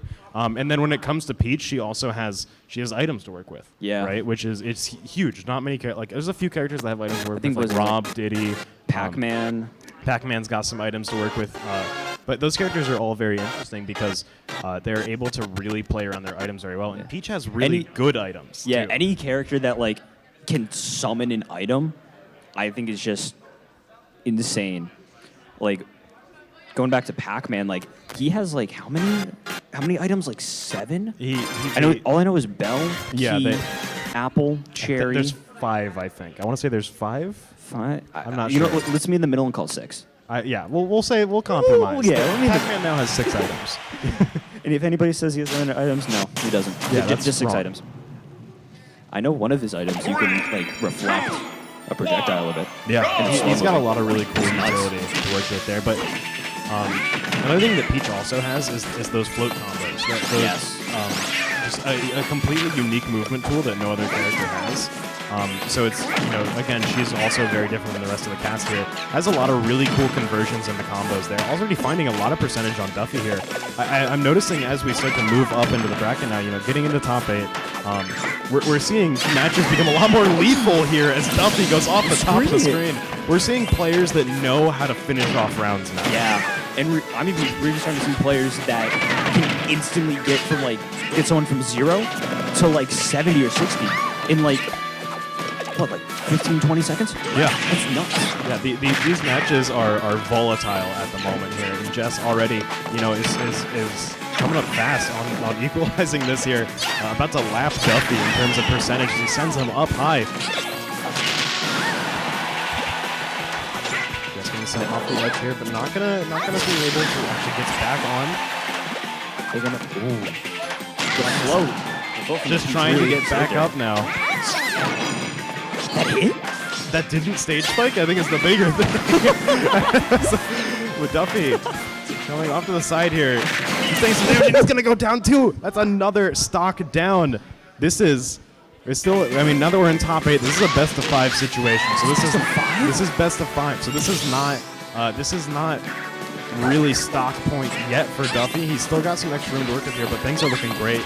I'm so glad I get to cast this. This is so exciting. Oh yeah, this is our Sight to a behold. big first, definitely for sure here on this stream. Getting to cover such a huge tournament like this and see so much talent come out. Jess having some trouble getting back onto the stage. Duffy just trying to run this ledge game here. We're gonna see Jess get back on stage. Has about 100% now though. In a bit of a rough spot here, but Duffy only has a stock left. Jess really just needs to find one good combo to actually start building up some percentage, and suddenly Duffy's in a very bad position here, but is going to be able to take a stock before that happens. Now, even up 1-to-1 on stocks here, but Duffy's taking a lot of damage. See him actually take that hit. He gets in a hit of his own, but how worth it is that now? 112%. Jess really just needs to try and find one good hit here. And with him at the ledge, it's very likely we could see that happen. Trying to get in. I see that dare just completely melt that shield. Both shields are looking low on.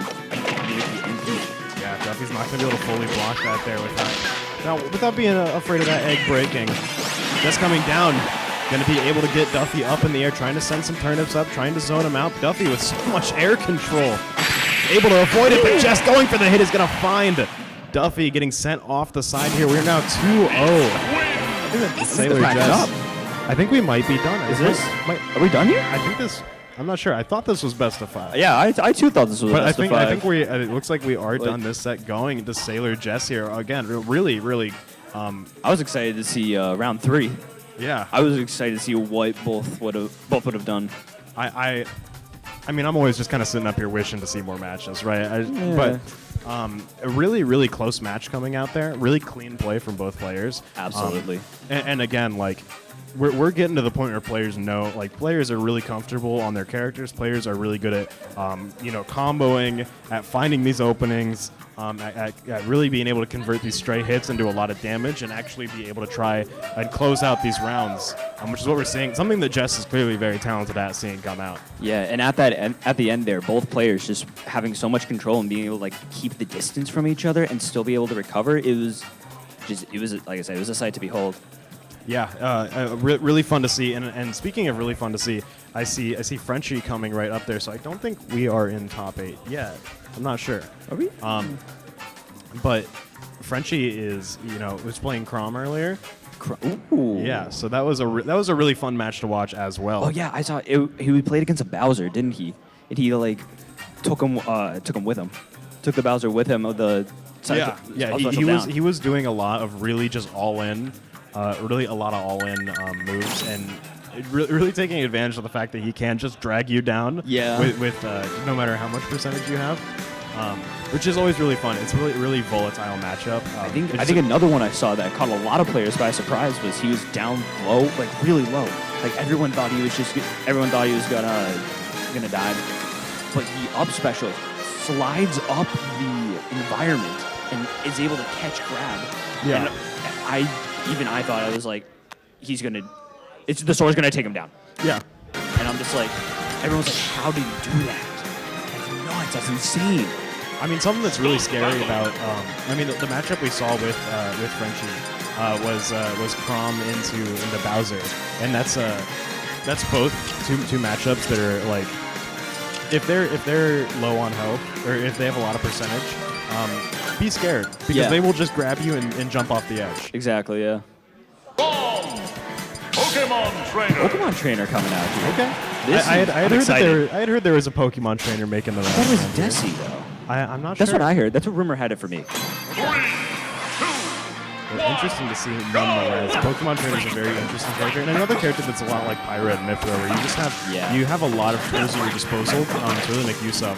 And also the fact that switching Pokemon you're completely invulnerable during makes that a really powerful tool that you can use to try and get some good reversal setups and things like that. I think the one thing that Pyramithra will have over Pokemon Trainer every time is that, so, like, say you start off on the Squirt to get that, like, high super percentage. And then, like, I guess you have to do it, like, you have to rotate out sooner than when you do, than you have to with Pyramithra. Because obviously it's a switch between one other person to a full rotation of the evolution line. Yeah, and also Pokemon Trainer, the individual Pokemon are a lot more unique than Pyra and Mythra are to each other. They have incredibly different tool sets to work with. And so to be a good Pokemon trainer, you really have to take advantage of everything available there. Whereas you'll see Pyra and Mythra players that are like, oh, I only play Pyra, or like I only play Mythra, right? This year, you definitely can't just be like only a Charizard player, unless you play Smash 4.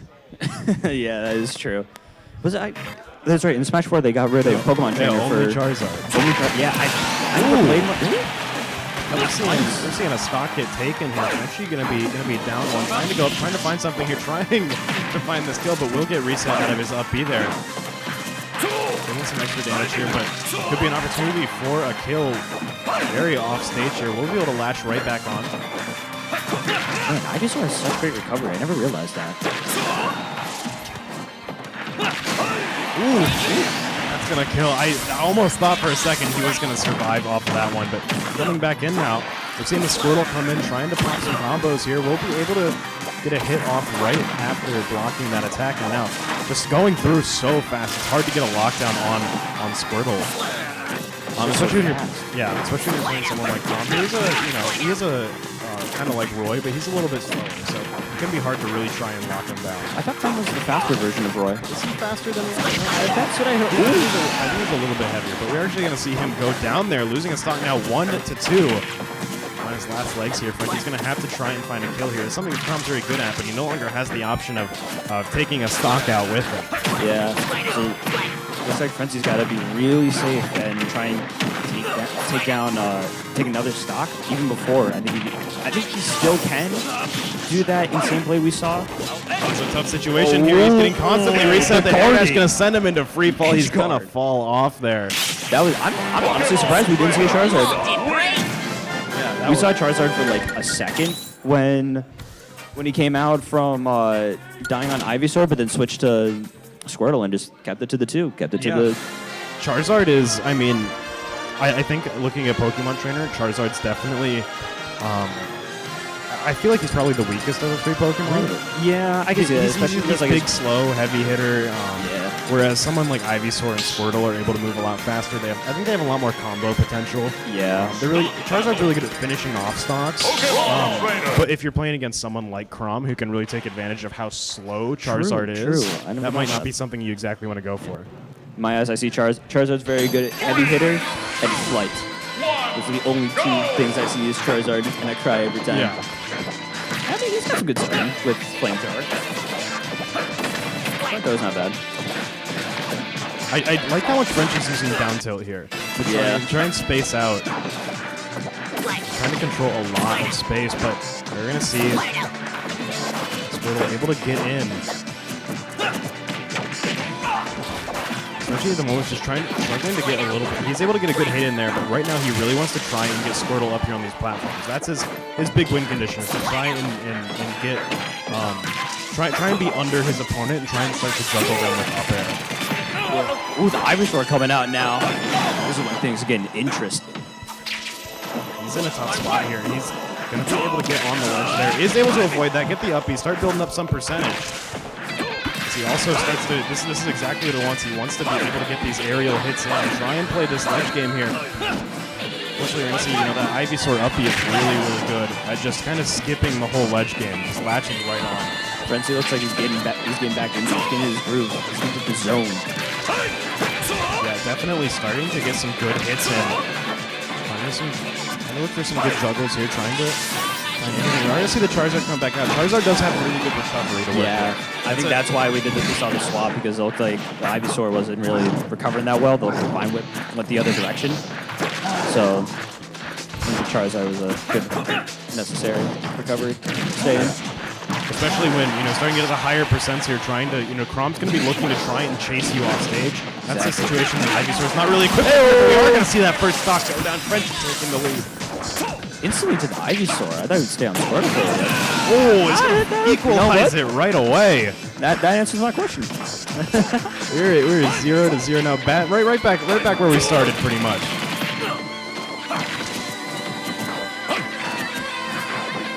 Trying to move in here, getting some damage in. We're going to see just getting juggled again, taking so much damage.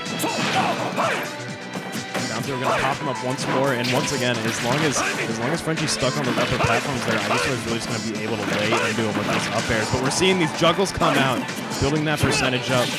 Starting to make things a lot closer here. Was able to hit him there. Now it's not spike. He's going to have to try and run to the shield here. That down air is actually going to spike him down. Not going to find anything off of it.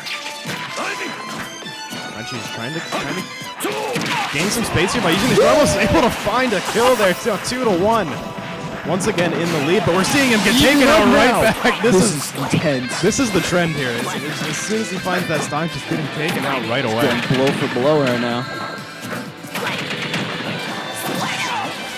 All eyes are on this match right now. I think he's going to come out on top of this. I think French is going to pull through. The commentator, the caster curse on it. Cast a little curse on him there. I was hoping we'd go for the other one so it balanced out, True. Sometimes it's a blessing. Oh, is able to get through that forward smash now, getting some damage to keep him in the air, but he's going to find himself getting hit. Going to have to try and avoid this. That up B is able to he's going to be able to avoid the first one, but he's going to be in recovery for the second one. It's taken out. My bad, Frenchie. I cursed you on that. I cursed you on that. I'm sorry, my brother. But that was a good game.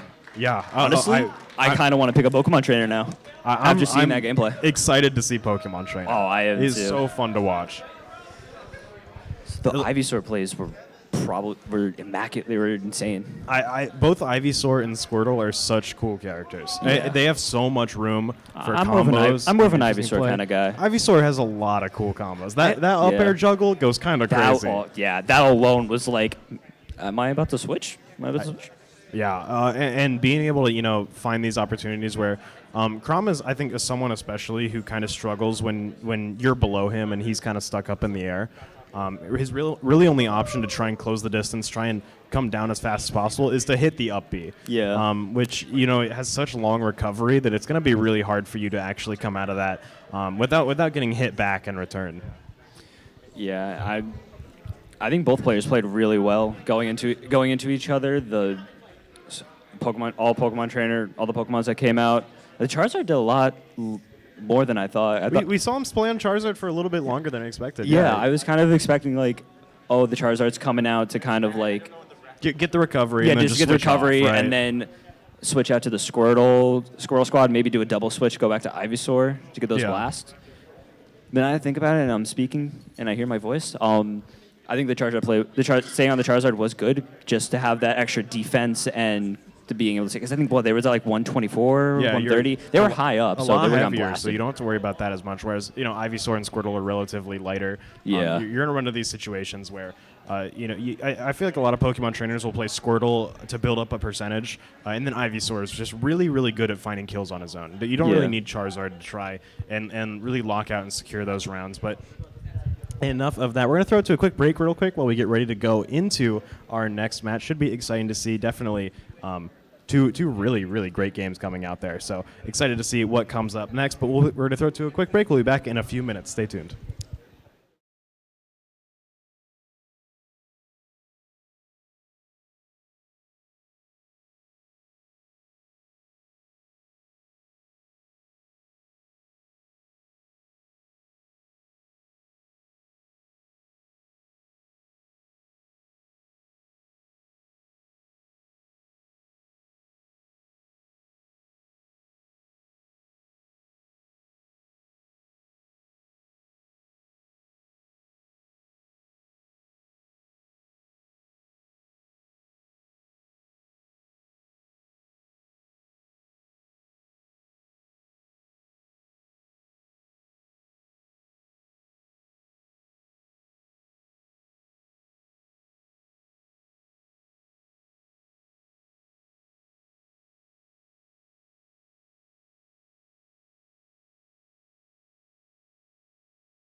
Hello and welcome back. Still making our way up through our losers bracket right now as we start to get closer and closer to top 8 as we're starting to close things out. I got a matchup here between Fall and Corey. This will be interesting to see. Yeah, I'm excited to see it. I know they're a little bit dripped out. Like I say, I respect the white shoes for coming from both sides. The khakis. True. They're both pretty dripped out. They're prepared for this. This is no longer a Smash Bros. Tournament for them. This is a business meeting. Oh yeah. This is a meeting of the minds. I mean, there was a Someone up here with a suit and Minecraft tie. Steve player here walking around playing a suit with a suit and tie on. I saw him in the suit and tie. I didn't know he played. Oh yeah, Steve. no, he's I think it was his second day playing. So Second day. How do you do? I think he went 0-2, unfortunately. Yeah. But he It happens to the best of us. Yeah. Don't worry. He'll come back. He'll come back. Yeah, well, I mean that's kind of the fun thing about having like a local like this, is you're able to, you know, even if you're not super good at like fighting games or like Smash or anything like that, you can come up here and get to play with people who a lot of time are really nice, really inviting into the community, and learn a lot about actually playing the game. Because I know agree. I was watching him play earlier. He was the person he was playing against was very nice. They were really Yeah, giving him a lot of my tips about first how to play and things like that. My first game lost 2-0. I at least took a stock on him both times, and I was in between rounds. I was like asking him like, "Hey, how can I improve my Little Mac?" And he just gave me all of the advice. It seems like we're going to go in now. The Pit and the Joker. All right, we have Fall here on the Pit, Corey on Joker now. This is. I haven't seen too much Joker yet, but we're seeing some cool combos coming out. Joker has a really flashy play style. Fits his character a lot, and we're seeing a lot of that coming out. Whereas Amsterdam is, Fall there on the Pit is going to be really looking to try and control a lot of space and really stop Joker from being able to get in. Though it's going to be very hard with how much Joker is able to really start to control space and get in. Yeah, I'm interested to see what the Joker's gonna pull out. I've seen people play Pit and Dark Pit coming out here tonight, and I'm excited to see. I've never seen a Joker. I've seen someone play Joker, seen them win. Haven't seen how they won. Yeah, The Arsene's coming out here now. Arsene coming out now. We're going to see Corey have a big opportunity here to try and find some kill power, but Fall's really going to need to try and go on the offensive while Arsene is out and not let Corey get control of this game. He starts to go in. He's doing exactly that, though. That's a timeout here on Arsene. Controlling some space, finding that grab, looking to try and get these arrows out. Actually going to be able to recover. Pit has a very large distance that he can cover with his recovery, so he's not too much danger there, but he's going to be able to find a nice back air there to take out Corey. Taking that first stock here, but he's pretty high up himself. He can't let Corey get too close in. I keep forgetting how long those special tethers are, because I'm used to playing like Samus or Luigi or Link's tether, but it's just his grab, and it's very short. So every time I see we're all the way at the bottom of the stage, yoink. And it's always surprising to see him they can do that. Yeah, I mean, Joker's recovery, especially when he doesn't have Arsene, is so fast, and that's so good for him because when he doesn't have Arsene, it's a little risky to go for that kind of being off stage and fighting in the air sort of thing. But right now, just getting Arsene now, the potential. I mean, right now, Fall is at 150%. He's gonna find that kill there. Arsene gonna contribute a lot to that now. And now with this buff, he's gonna be looking to try and build up a lot of percentage very fast. But something that Pit is really good at doing is just, a lot of really long multi-hit moves that can really try and lock you down and build up percentage fast. Yeah, I also think Pit's really good at the off edge or off stage kind of game, just because of his flight jumps and then his up special being able to dash. So Joker, are we gonna see a Joker KO? He's going down. We can see he commits so deep into these into going for these off-edge situations here because of how many movement tools he has. Platform? That's a lot of damage to take all of a sudden here. Corey is building up a lot of space, recovering a lot of ground, and just making up for this damage. But he is going to find himself going down now. Ball rolling through him is going to find that forward smash, end up taking him out. And now. He's gonna really try and use his skills here to control space, because the moment he gets in, he's gonna find himself going down like that. It's evened up Back right now. down. I mean, 3% on Joker, but it's now it's less, but it was pretty much evened up. Now I'm excited to see where this goes. Yeah, this is a very close game so far. Fall is gonna, is able to take a lot more damage if Corey's able to get in, especially with Arsene as well. But Pitt has a really consistent game plan, a really solid neutral game. He can control a lot of space and make it hard for Joker to actually try and get in. He's going to be able to get back up there. So it's always a little bit scary every time to see him go off the bottom. I do too. I'm expecting one of these. I'm waiting for one of these times. So they're just trying to like outbeat each other and just keep going down, down, down, and they just both end up like just falling off the match. And Pitt's recovery is so fast. He's able to It's really, like a borderline really teleport. get back on the stage very fast. It's a little scary spot right now, but Joker did just lose Arsene, so this is a little bit better of a situation than it would be otherwise. But 125%, even without Arsene, he's not going to find it too hard to actually land those killing blows. I'd say it's pretty even. I'd say. I mean, 135 is not a very good percentage to stay at, but no Arsene kind of balances out. Able to close that out. I think that was a back air to finish it off. A really, really close match there. And honestly, I was surprised to see how long Fall stayed alive there at such a high health percentage. That was impressive. Joker, I mean, he can struggle a little bit when he doesn't have Arsene. He's got really good combos. He's really good at building percentage, but he struggles to actually get a big launch off and actually get that those big kill moves that he's really looking for outside of niche situations. I think they played the Joker played really well, despite not having Arsene out. So I think just really good gameplay. Yeah, I mean, it's kind of like I think Joker and Shulk are similar in some ways because they're both characters on a timer, right? Like during this timer, you are a good character. Outside of this timer, you're okay. I think Joker outside of the timer is a little bit stronger than Shulk with no buffs. But he's like both buffs. Like, I mean, yes, Shulk does have access to like 7 different buffs. Yeah. But also each one of those buffs come with their own debuff. Yeah. So kind of balances out. We're seeing, I mean, Corey has already taken a lot of damage coming out here. This Fall tries to close in some of this space. We're gonna see Corey mostly trying to play a very, very zoner heavy, or not zoner heavy, but just trying to get this long range pokes, trying to find ways to close the space here. Because Pitt's going to be really good at actually just really, really, really long normals, and really, like, the arrows as well are really good at catching you out from the air. But with Arsene coming out, now's a chance for him to try and do something here, but he's going to find himself off the edge 100% already. He's in a really, really bad situation right now. As Fall continues to control this ledge here, he's going to try and go off, try and find something to try and scare him off, but we'll be able to get back up the ledge. Arsene going down now makes him a little bit less advantageous in these situations where he's off the ledge. I was really scared there. I thought the Joker was going to lose Arsene before he was able to recover. But luckily, he got it just in time. Yeah, it definitely made it a lot easier for him to actually come back and get onto the stage here. But something we're seeing is that I feel like Corey is really comfortable playing without Arsene. We're seeing a lot of combos coming out, and I feel like most of the percentage gain comes when Arsene isn't on the field at all. Yeah, it's more of like Arsene's there, like Joker, this base Joker is just there to build up the percentage with his rapid hits, and then Arsene's there to finish him off. Yeah, I think that might be something with Fall just might be trying to take more risks when Arsene isn't out, so he might end up taking more damage that way. Yeah. But as both these players get very high up, we're going to see one good hit take out a stock there for Corey. Now Fall just trying to stay alive while Corey comes back onto the field here.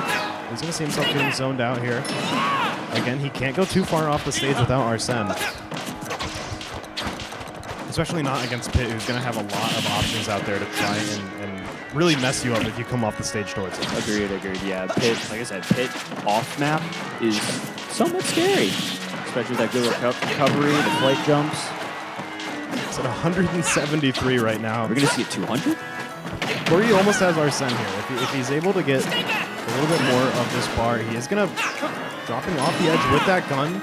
able to zone him out a little bit there. Not going to be able to stop him from getting back up that time, but he is just hugging this ledge. Is going to end up going down to that forward smash here. And now he's in a little bit of a tricky situation because Fall, just coming back down to the second stock. Corey almost has Arsene here, so he's really going to try and play aggressive and stop, not let him get too much value off this, because this is a huge opportunity for Corey to shift things around here. Yeah, this is a very interesting predicament. So Arsene being out already. I don't know. I'm just talking. The Arsene was good. The Arsene was good. Yeah, Arsene is very powerful here. Arsene's a guy. He's a dude. He's a cool dude. Yeah, he's got a cool top hat. He's got big long fingers. He's neat. I heard this in lore, but apparently Arsene is like a Joker in Persona 5. He's like considered a Joker class. It's a Joker class for the game. I don't know much about it, but that's what I heard from rumor. It's like only like a legend or something. Huh. I might be wrong. I didn't know Persona that. 5 fans, please don't roast me in the comments. I love you all. Ooh, that was combo. a nice combo coming out there. Corey getting a lot of damage out there. Bringing Fall up to 100%. Really getting good value out of these platforms, too. As Fall tries to close the space here. Is able to land that grab. Sends him off the edge here. Going to try and pelt him with these arrows. Just hitting him. He's not able to land the grab hook, and he's going to fall off there. That accuracy and tracking. I thought this was an FPS game for a second. That was a really, really impressive aim on those arrows to land those while he was off screen there. That's just insane. That shows a lot of character mastery. Exactly. And now we're in situation Fall continuing to keep the pressure up here at 127% now. He's going to have some time to do things before Arsene shows up. You'll see Corey trying to go off the edge here. Fall's doing a really great job at using his air normals to get a lot of ground covered. And try and just get as much damage as he can. Or is he a combo coming out here as he catches him on the ledge, sending him off to the side here. Arsene is not out yet. He is going to be able to get back up to the ledge in time. That Arsene was like perfect timing. Yeah, that was right when he came up there. Getting his personas huge. But now Fall is just continuing to push the advantage as long as possible. He's at 150%. He cannot afford to play safe. He's got to try and do as much as he can before he goes down, and that DI is going to keep him alive. Just barely not going off to the side there. Arsene finally going away. Interesting to see how he's Okay, they get a kill. That's going to kill. At 170%, you don't need Arsene to get a kill. That's hurt no matter what. But at the moment, Corey at 100% now. And Fall's going to have some opportunity to play this ledge. See that grappling hook bring him back up. He's pretty safe here, but finding that down tilt's huge. Able to hit the back air. Trying to send him over towards the side. Arsene's about to come out for Joker at 127. You can see trying to rack up all that damage so that we can get a kill with that Arsene. It's going to be crucial for him. Arsene coming out now. But Corey's at 140% now. It takes one good hit to really take him out here. There's a chance for him to build up some percentage and actually try and find something there, but that straight hit is going to take him out. We're going to see Fall take that game there. Really, really impressive set coming out. Yeah, that was impressive. The first time we've seen Joker on stream, that was phenomenal. Really great play. Phenomenal. Absolutely. 10 out of 10. Joker always has such cool combos. Yeah, Joker's very stylish. For a sweet character, he's got moves. He looked like he went to dance class. He took a couple dance classes. Absolutely. He is a very flashy character, which makes a lot of sense. And then also, Pit as well. I played Pit for a real long time. He is such a cool character. I played Pit back in Brawl. Yeah. That's how I was on the Wii remote, holding sideways. His arrows are so being able his combos and the way that he can play when you're off the edge and how aggressive he can play when you're in a situation where you're in the air or off the edge is so much fun, and it's really cool to see how these two match up against each other, because this is two big combo characters kind of trying to duke it out here, but a lot of damage going on to Corey early. We're seeing that rapid jab come out, just getting some damage. You see Fall trying to play this out. He actually is able to get some damage there, knocking him off of that ledge. So Arsene coming out. We're going to see Corey start to get very, very aggressive here. But he's going to have to try and deal with Fall just controlling so much space with his normals. That back air is going to hit him. See that down throw. Not going to be able to connect into anything in the air. A little bit off from that combo. Now trying to go off the edge. Try and find something here, but we're going to see. You really can't go too deep on Pit there without being in a little bit of a bad situation there. Corey trying to go over to the edge here. I really like how we're seeing Fall use these up airs to control space, to try and condition Joker into not really going too deep down, but that down air is going to lead into a huge combo there. Into up smash, finding the first stock of this game going down. And now Fall, we're seeing, is just going to continue to try and push this lead. We've seen him in this situation several times. He's able to stay alive for quite a while at these high percentages. This pitch just got such good DI control, air control. You definitely can tell that he's a very good pit player. Moving quick, just seeing this sort of standoff here in this neutral. Is able to land a good hit there. Not enough to kill.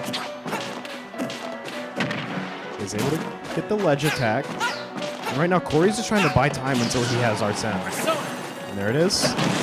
Persona coming out. He's going to have an opportunity here to try and find a kill, but Fall knows that he's going to start to play aggressive now that he has Arsene, and he's going to match that. Try to match that. Especially, I mean, again, at this high percentage, he can't afford to not match the aggressiveness that's going to come out here from Corey. Seeing that down B, buy a lot of space, making it a little bit hard to actually attack him in the air. He's fully armored during it. That absorb. I don't know what the proper term is for that move. I just call it absorb. It literally almost got him Arsene back. Yeah, I think that's Rebel's guard. Yes, you are right. He's already got it back. If you are able to actually armor some moves, he's going to be able to find a kill. Now 2-2. That was 3 Arsenes in one stock? Yeah, that was a very, very good usage of his meter there. Yeah. That Rebel's guard came in for that kill.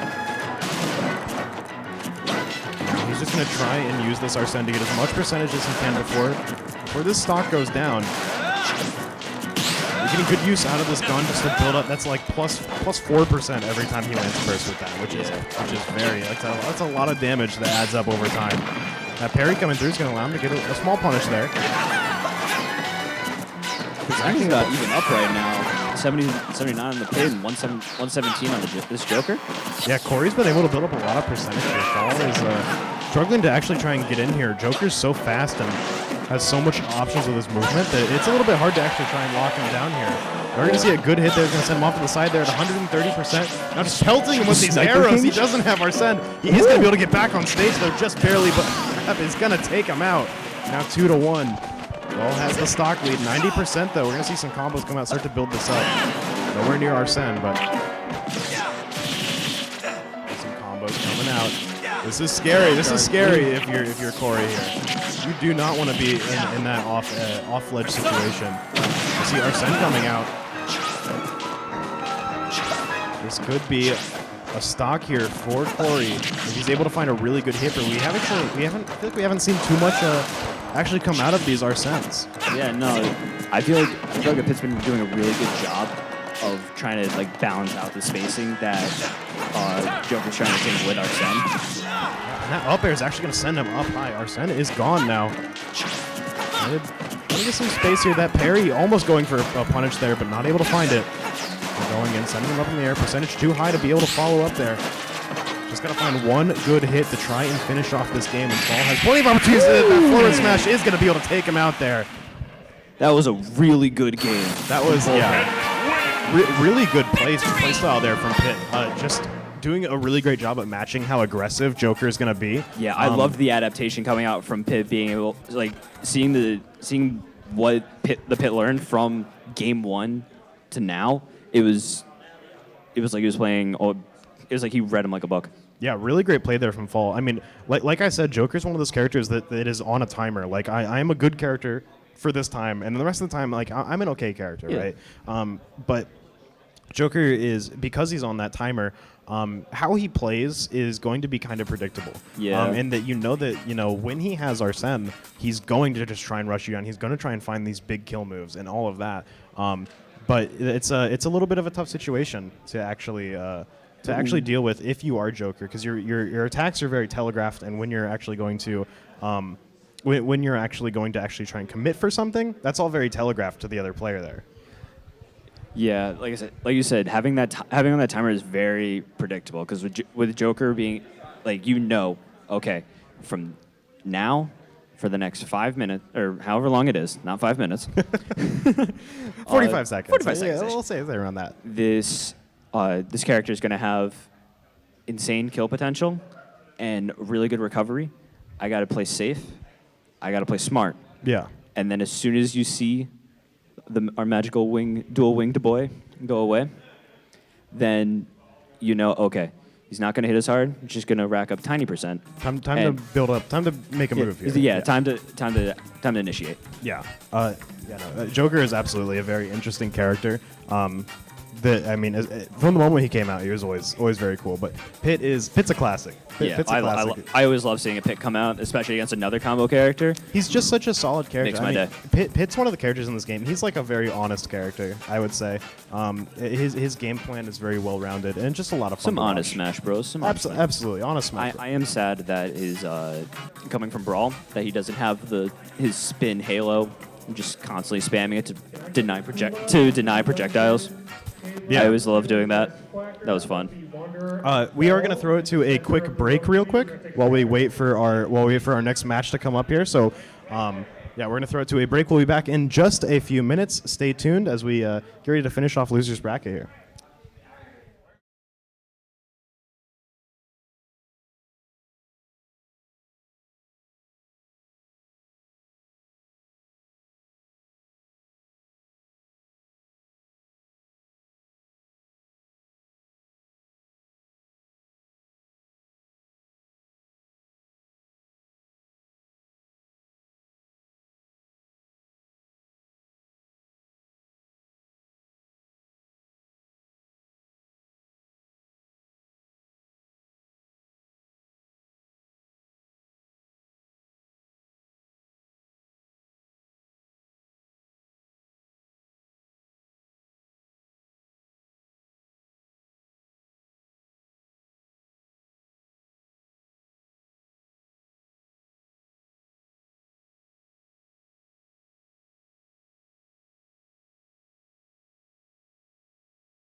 Welcome back, everybody, to the SNHU Granite State Grind. We have made it all the way. The grind it, Drew, I guess. I'm supposed to use that. When did you put your glasses on? Just now. Brad's got to make sure he sees every pixel of the top 8, because that's where you are now. And we're going to start things off in winners with what should be a incredible matchup between Sailor Jets and Cavalab. So Rob Peach, one character that's really wants to get in, really good at but going to be doing it, kind of through projectile spam, trying to mix up the Rob, and Rob trying to, obviously keep his distance, get some punishes or grabs or side Bs or anything that he can do to get damage in. Of course. I think we're going to see a lot of offstage play here by Rob, actually. Bring it a little closer to your face. Talk like this. Understood. Like this. Like this. Yes. I'm joined by Rhino, by the way. I don't think I made that clear. I got too distracted by him going from Superman to Clark Kent while I was looking away here. But early on, it's immediate trades, already 60% on the board between the two of them. But just manages to find an open there. Caleb slips away. Both of them are playing on opposite sides of the stage, charging the projectiles to use here, but a good shield on a fair gives Caleb his first opening as Jess's side gets blocked, but avoiding the laser, recovering low. She's able to get right back on. Good attempt at the edge guard there with the gyro. A little unfortunate that it rolled off, but he's doing a really great job controlling space with that. Good at holding on here, but Jess has been pressuring a lot on the edge, but holding percent right now. Pushes her up, the up air does not connect now. She's able to survive with DI and push it back 130%. That's really some of these kills kill a little bit. Oh, but just Z dropping the top. Hits Peach on the attempted approach here. Manages to slip through the next top. Tries to find a kill here. Quick little flow cancel mode, send him further out. But manages to get it back, but high percent on both. Yeah, we're getting real close to the kill move here on Peach. And Caleb as well is up there at 108, but at 160, a stiff wind will knock you out with that percent. Yeah, obviously, stiff wind coming through right from Rob's Jets to find that one here. F smash charge does force Cavalab to mix up his recovery, but still able to get back. But caught in the middle of the early startup of the Nair. Aggression now from Jess, but recovery from Rob so good and able to punish the offstage pressure. Caught between the top. It's a huge combo by Cavalab. Jess does manage to survive. Can she make it back? Is Cavalab going to be too aggressive? The top comes down just in time for the setup, but not so far that she'll go right into that up smash. A little bit low on percent to make that one happen, but still rages high. A smash could end up taking down Sailor Jess right away. As the top gets him some more space, both of them vying for center stage. The top making that a lot easier, but Sailor Jess able to find the first hit. Caleb got as much as he could out of that stock. Oh, for sure. Definitely extra credit when you hit that much percent. The gift on the side of the stage here, catching though through the ledge with the up air. A lot of range on that to find that. All these projectiles coming through, Jess is able to avoid the majority of that, but the bury into the up smash, it is a tough combo. One of Rob's best setups that he has, and you can use that and get the rest of the setups. You are a solid Rob player. We know Cavalab is one of those. He did a great job there on that last stock of taking a bad situation and making it a good one with the recovery to knock Peach off ledge. Really turned it around for him. Unfortunately, still lost the stock, but he's up 2-1 right now, and with Peach at 102, he's got to really play careful. Parries the laser, though. Not able to get much out of it because of that top being left there. This could be the setup, though. Instead of the mix-up, not the up smash, goes for the up air that time. That will be the first game to Cavalab, and this is not as much of a death knell in the set as it would be before. We are in winner's semis, so we've pushed to best of 5 territory, going all the way to the first to reach 3 wins. So it's a much bigger road for both of these players to get through. See if anything changes up. I know that they're both specialists, I would assume, so we're not going to see too much mix-up from start to finish, other than maybe some stage changes. Yeah, I'm likely to see much variation here from either of them, I think, but it'll be interesting to see how each of them adapts to the play style of the other among this longer set. And surely both of them have played against each other quite a bit, being both ranked highly in New Hampshire. Cavalab does get some space there, just tries to release some of that pressure, but just has this ledge Under control, still slipping by though. The floating dare expecting a higher recovery, just rolls right under. As the laser finds him an opening to Bears, pushes it back, gets some more percentage, but not able to get much more than that. Still the floating dare might do it. Decide to be pulled down and no way to survive that one. Kabalov gets off to an early lead. Fantastic job carrying Pete right off ledge all the way to the blast zone. Great display of discipline there. It's back to center stage. Kabalov wants to keep that distance, at least to play some of the setups. And actually catching Jess a little bit off of that ledge. Kind of surprised that one was connecting, but that's just information there. Tried to read the roll, did not find it. Laser pushes back. Percentage just racking up through these projectiles. Rob can build just a wall, but the Peach Bomber crosses some distance, finds an opening. Dodge to the side, actually something else. And now, again, we can look at this setup. The berry into the up air or the up smash. It is so strong, and Kabalov finds another. I was surprised that actually took Peach out there. She was not nearly as high as we've seen her get in the previous stocks here in the last game.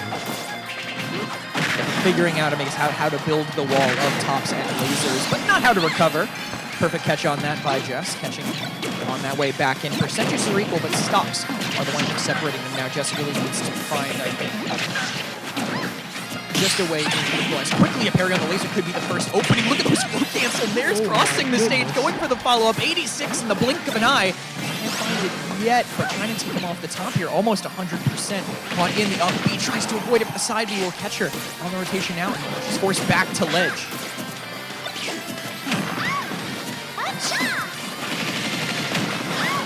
That side B covers so much space.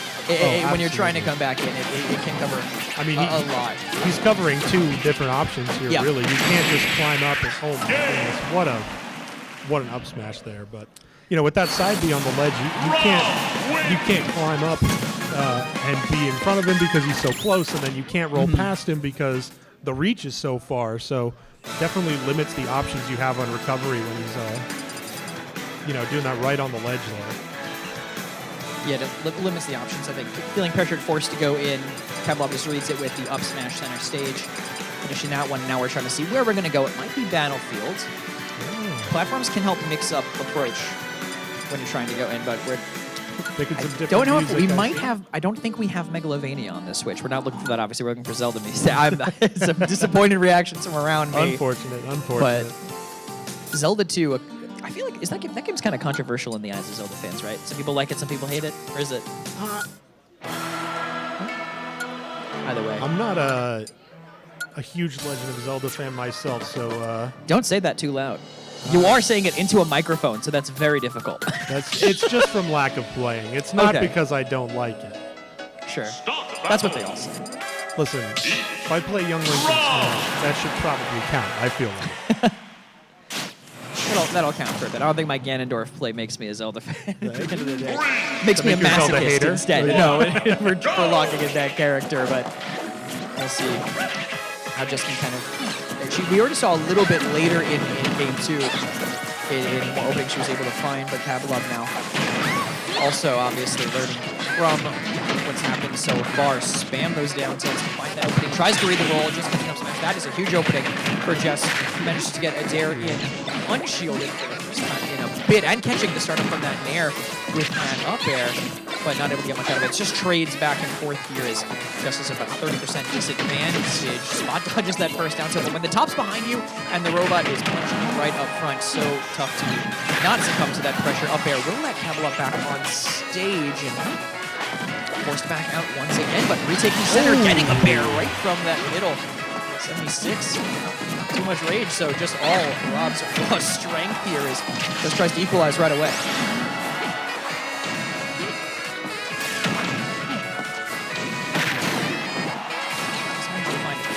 Sailor Jess here doing a great job of guarding this ledge. Gets him right out of the top of the blast zone there.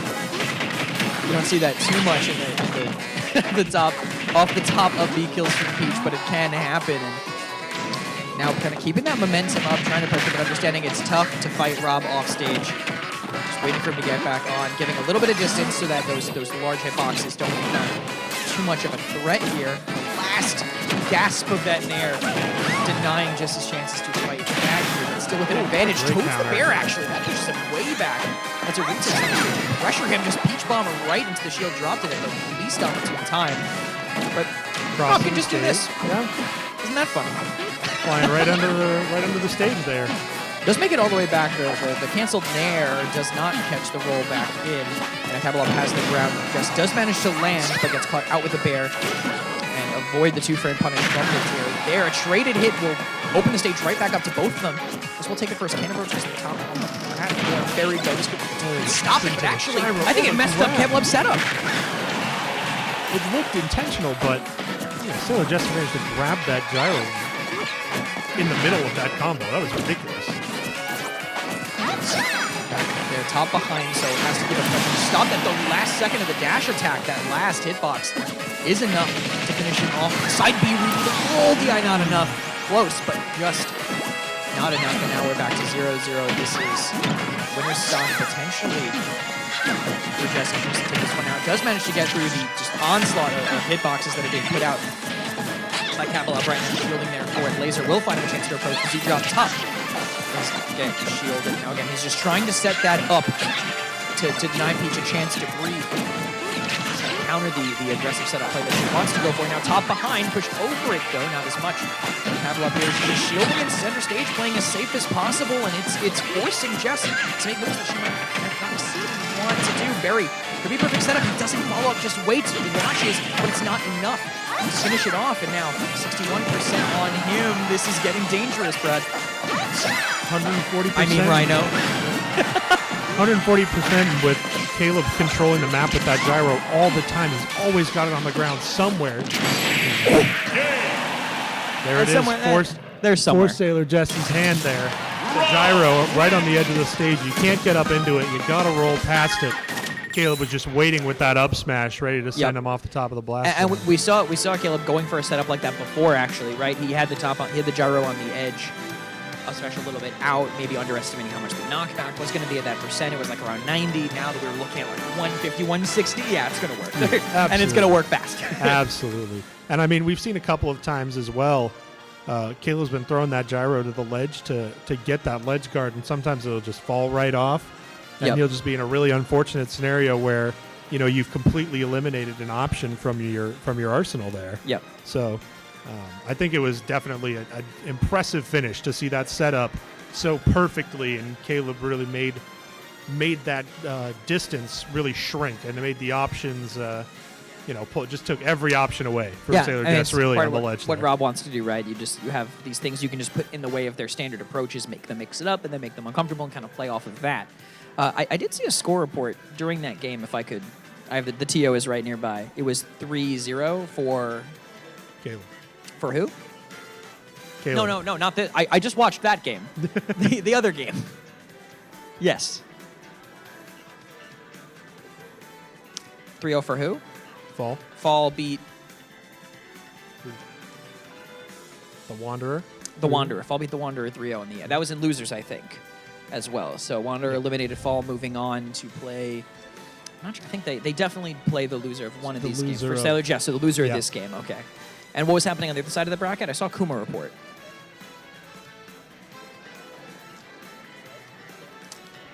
Okay.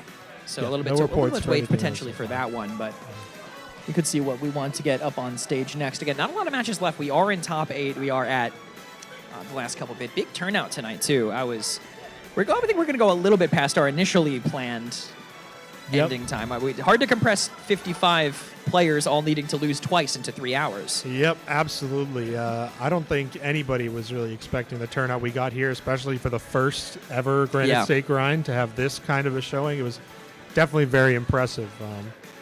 Very happy with the amount of competitors you got here. A lot of high-level competition, so it definitely is a great event. Hopeful to do more of the same scale in the future. Who did Duffy 3-1? Duffy? Who did Duffy 3-1? Who? You beat Quackers 3-1. Duffy beat Quackers 3-1. There we go. We're live right now, so I just wanted to get live updates as we go. Yeah, of course. Don't have the bracket in front of me, but 1-3-0. Come on, 1-3-0. That's all the games. Yeah, that is convenient. all the games. It all converged at one moment. We get Duffy's game. Whoever Duffy's playing on the stream. Duffy and Insignia. That'll be a fun matchup to watch. It's Yeah, Yoshi of course, Bowser, of course. which, I mean, Insignia seems crazy at Bowser from what I saw before. Yeah.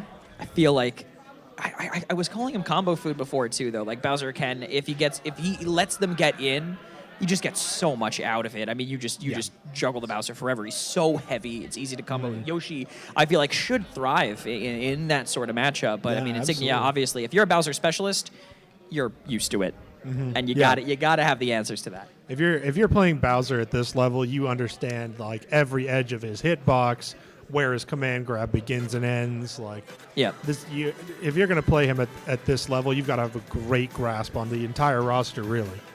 Yeah. Well, they said you got a brain blast with the entire roster. Blast. Like, I guess that's We're having a blast. that's true. Who do you think Jimmy Neutron will play if he was a Smash player?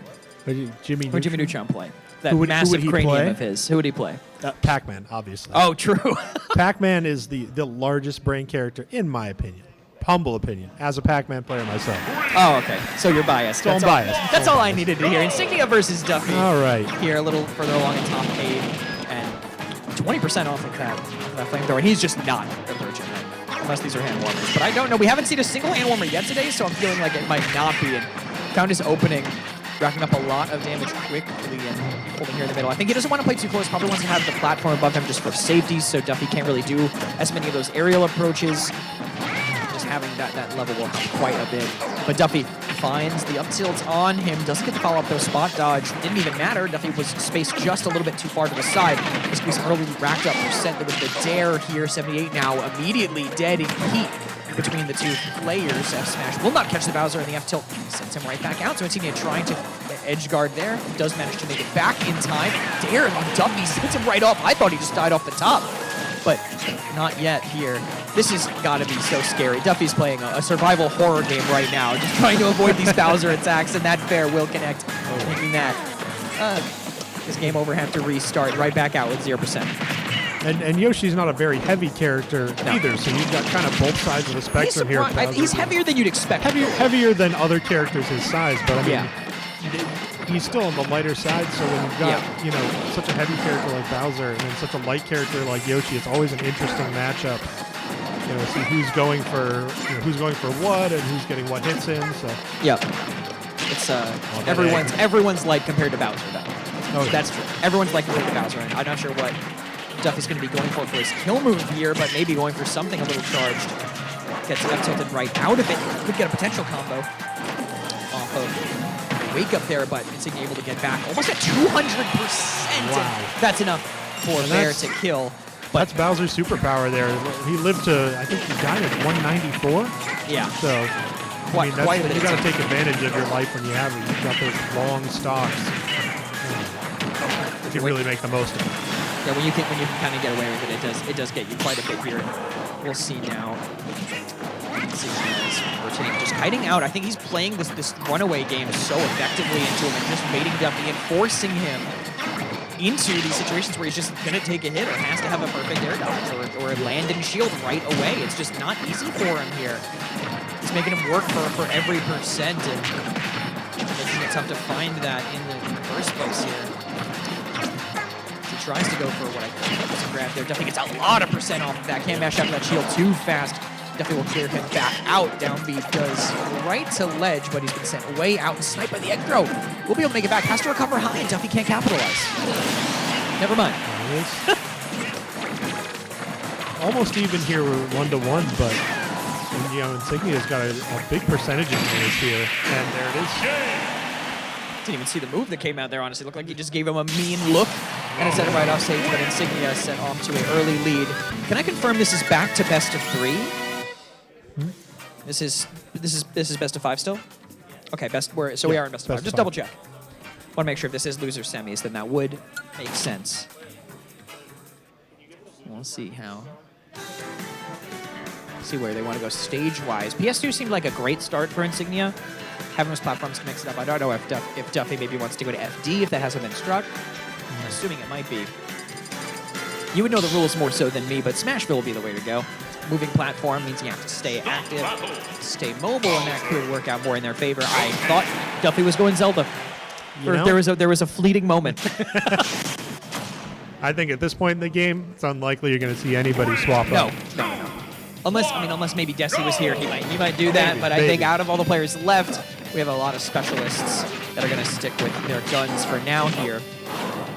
Greg actually in his Great attempted command approach, that does so much percent.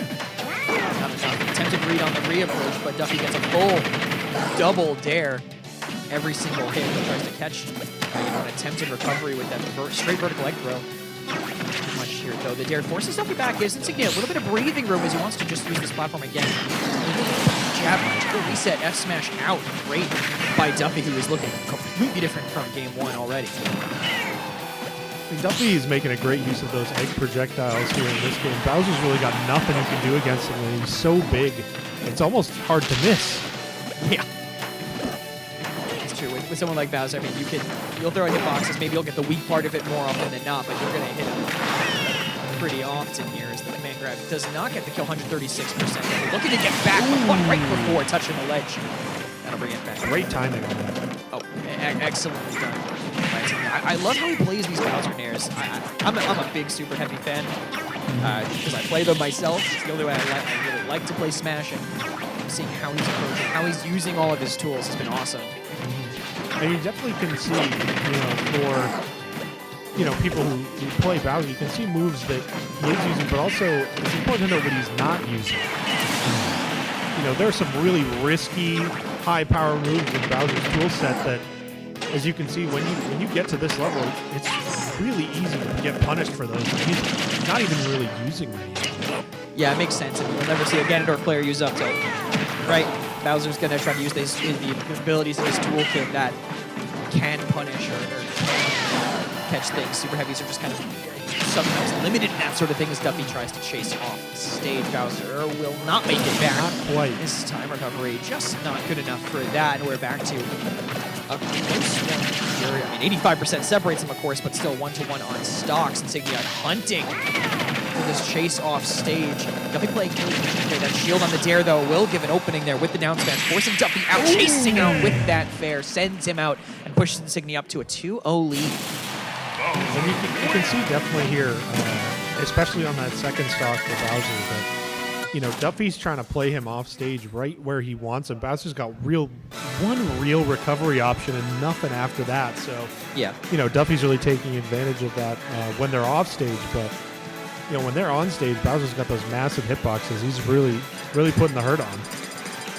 Yeah, it's been tough for him to kind of get past all the hitboxes we've seen.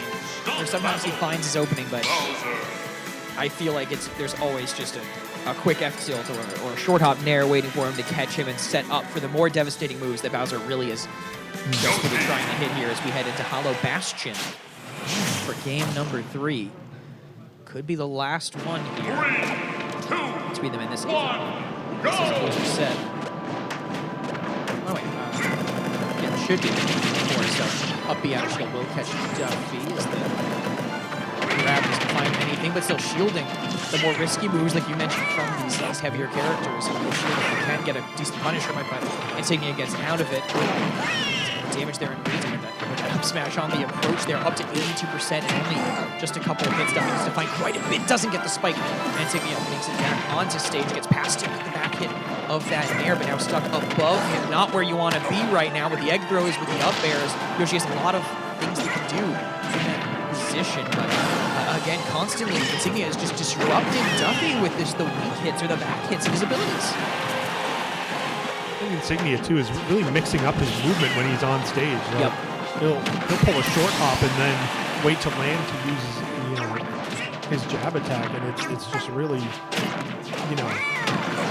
it's definitely mixing up the approach here, really giving him an advantage. Tougher for him there, but like I mentioned, you don't want to be above the Yoshi. So taking out quick, that percent racked up. Definitely a difference from game 1, where he matched by so long against that the initial attacks he was going for. A weak hit of the up smash, well, the Duffy kind of covered, but went for it, did not. I think air dodge to the side didn't get just close enough, so now big disadvantage. Insignia can just kind of play the same MO he's been playing this whole time and take it from there. Also, I think the threat of a Bowser side now, right? Because of the stock advantage. So I have to really watch those command grabs as So that dare here, caught out with that dare, though, pushed back. Pushes up with another one in the middle, trying to go for that up smash, but he's just reading those now. Seems to desperately looking for this kill. Get one of those command grab there on the platform. Platforms with those grabs, once you get to high percent, can make it kill you just a little bit quicker. Yeah. Gotta be so careful to not get grabbed when you hit this point. Especially when you've got that platform right in the middle, you're just that much closer to blasting.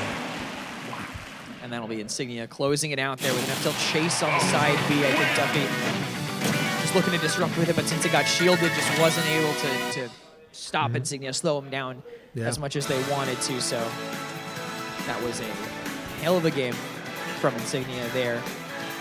Absolutely. Now Duffy 3-0.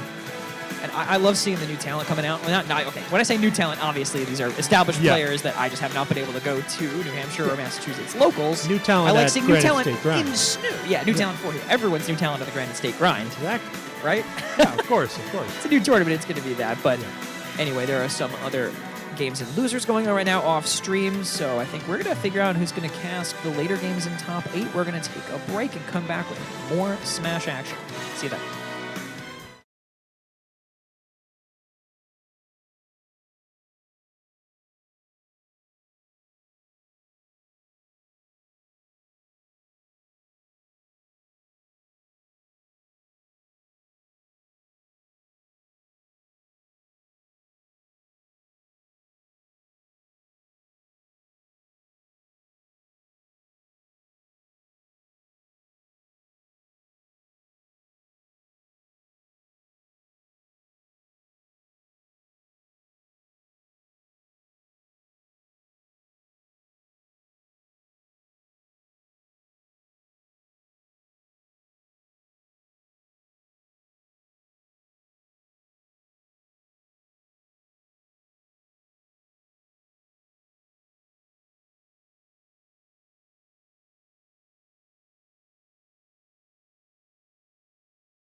Hello, everyone, and welcome back to Let's Make Big Moves. Sir! I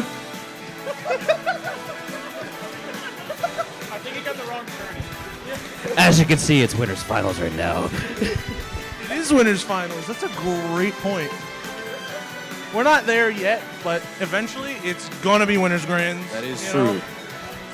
Stay tuned for that. It's not winners finals. What do you mean it's not winners finals? Yes, it's just. What do you mean? What?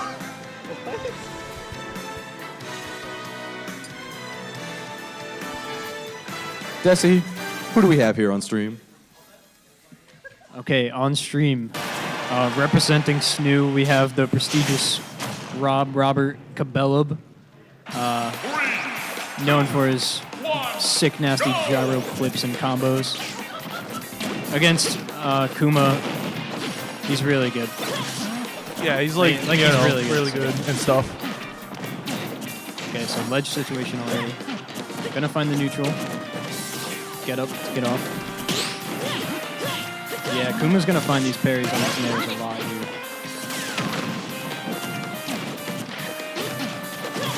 Down tilt. Down tilt. Love the down tilt. Love the down tilt. Ledge situation again.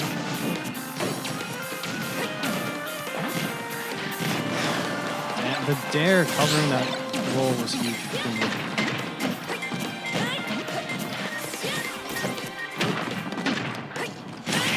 Oh, yeah, that's it. Push back here. A lot of things come out of that. Wait, what?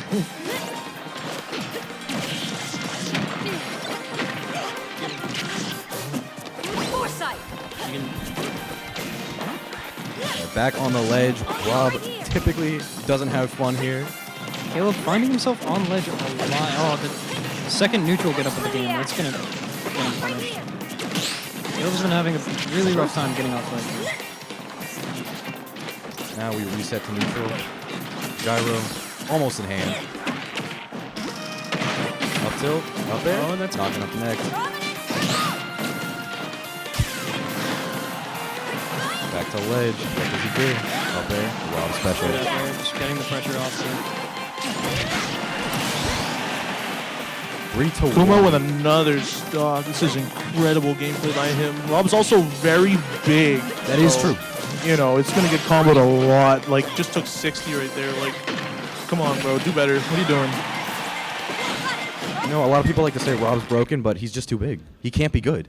He's just too big. Like, I don't understand why people even play this character anymore. It's a big grab, though. Up smash? Nope, just the up air, and that's What going a to take kill. it. What a kill.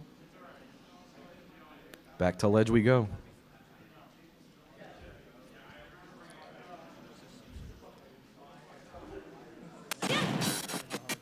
I know, right? Big gyro, big gyro. Almost got him with the down tilt gyro combo. Messing up there, but it's all right. Back at ledge. So it feels like the 15th time. Another gyro. Ooh, okay. What a Classic combo. Rob. Nice You love kill. to see it. You love Rob. I know you. Everyone That's in chat, the you love Rob. special right there, you know? I ain't never seen one do better than Cabellum. Will he take it off the top? No, he won't. Thing is with Rob, winnable. This is winnable. Oh no. Rob bro. is big. About Thank to you, get Fall. big, dog. He's too big! He's too big. Pichu wouldn't got hit by that. Dude, I wouldn't have got hit by that. You're right, Steve. Yeah. Mario wouldn't have got hit by that. Rob's too big for this game. They say Ridley was big? No, Rob was big. That's true. All right, so game one going to Kuma. Who?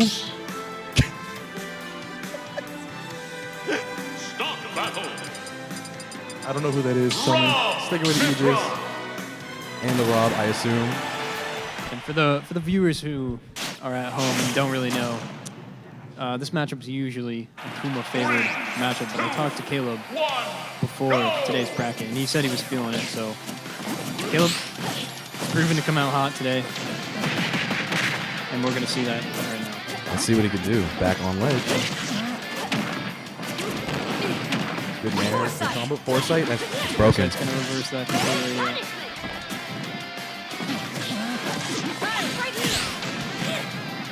he gonna kill him here? No, he won't. Almost got Back the to down ledge. air.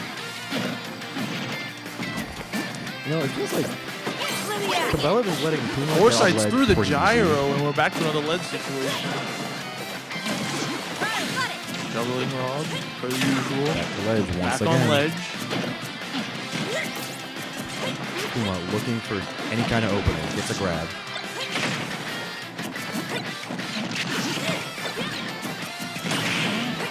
Big down air and up air. That's You paid $5.99 for that. This character's so broken. You can't say that Pyramithra is broken. It's true. It's true. Nope, up tilt to up air, not gonna connect. Second one will. What a landing hitbox. Whoa, he's dead! Tried to pick up the gyro and could not do it. Eats a big side B.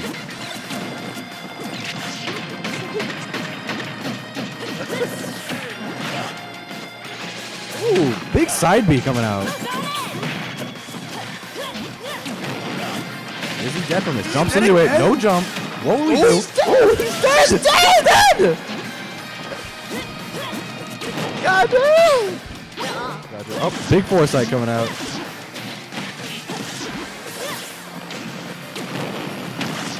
Rob's big. Foresight. He's too big. He's too big. He's getting confident. Oh, never mind. Steven, what is your opinion on Pyramithra and Rob matchup? What do you Rob think? loses. That's all I gotta say. Rob's just Rob loses. Oh, that was a big neutral beat. That was just broken. Yeah. Broken. That's all you gotta say. Big foresight. That was actually very good. See if Cabela can hold this lead. Combo. Here we go. Doesn't look like it. Back to even. Now we're even. Doing a great just job. like that, you know, Pyramithra, broken character, just like that. It's even. It's even. Big up airs coming out. How does Rob land? The answer is he doesn't.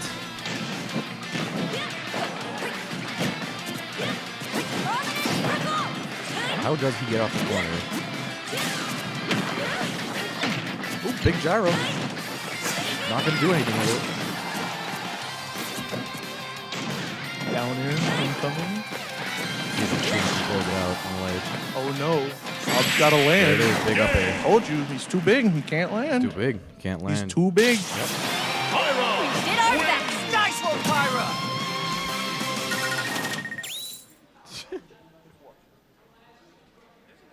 So Kuma going up 2-0, just running it back. Shout to out to our PS2. 10 no banning. viewers watching. I love you all. All of you. Sticking with the Rob, the tried and true.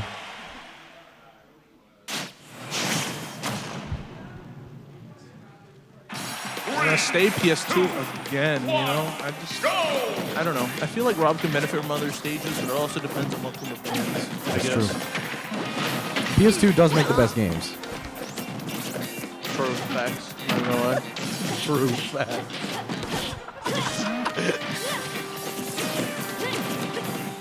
Destiny, what do you think Cabela needs to do differently? Yo, okay, so both players can actually hear the casting. So I'm trying to point out their habits as little as possible here. That is true. That's my response. Good response. Very responsible. I was testing. An incredible response by Dusty. I wouldn't have said it better than myself.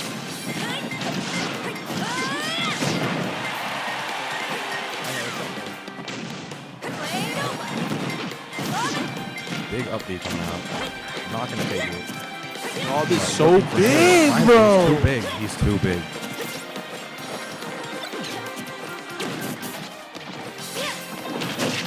Down throw, forward air, up. Big combo coming out that does so much damage. What do you know? I love Pyramithra.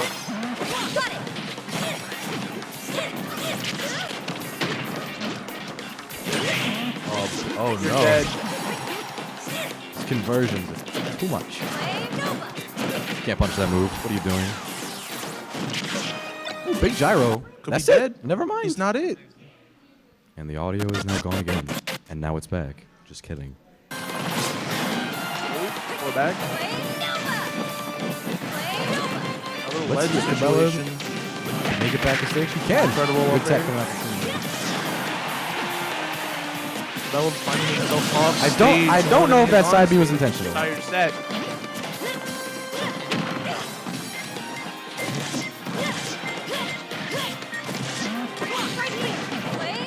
Going for the neutral B once again. Not going to connect. Cabela is in a bit of a hole. He's looking back. 2 whole stock. Another off stage and he's doesn't dead. look like he's going to be able to do it. He's dead. And with that, He's Kuma dead. Set 3-0. Big 3-0 coming out for Kuma. Typical Kuma. Very good player. Aegis is broken. Can we confirm that? Can we confirm that? Can we get a confirmation that Kuma All is right, broken? cool, thanks. He just is broken. Yes. Can we confirm that Aegis is broken? Aegis broken? There we go. Yeah, Thanks, there it is. Cabela. We got the Cabela vouch on that one. We got a Cabela vouch on the Aegis is broken.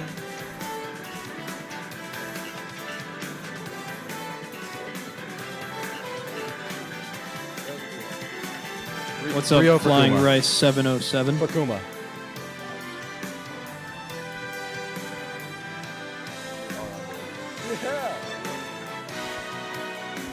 All right, guys, we're going to be heading to break. We'll be back soon.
Welcome back to Let's Make Big Moves, everybody. You stole my line.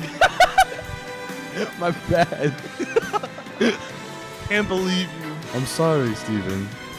You said it the first time. I thought it was my turn. You took the words right out of my mouth. sorry, Steven. I'll be better about You it. better be next time. sorry. Yeah. Damn, bro. You can't say that.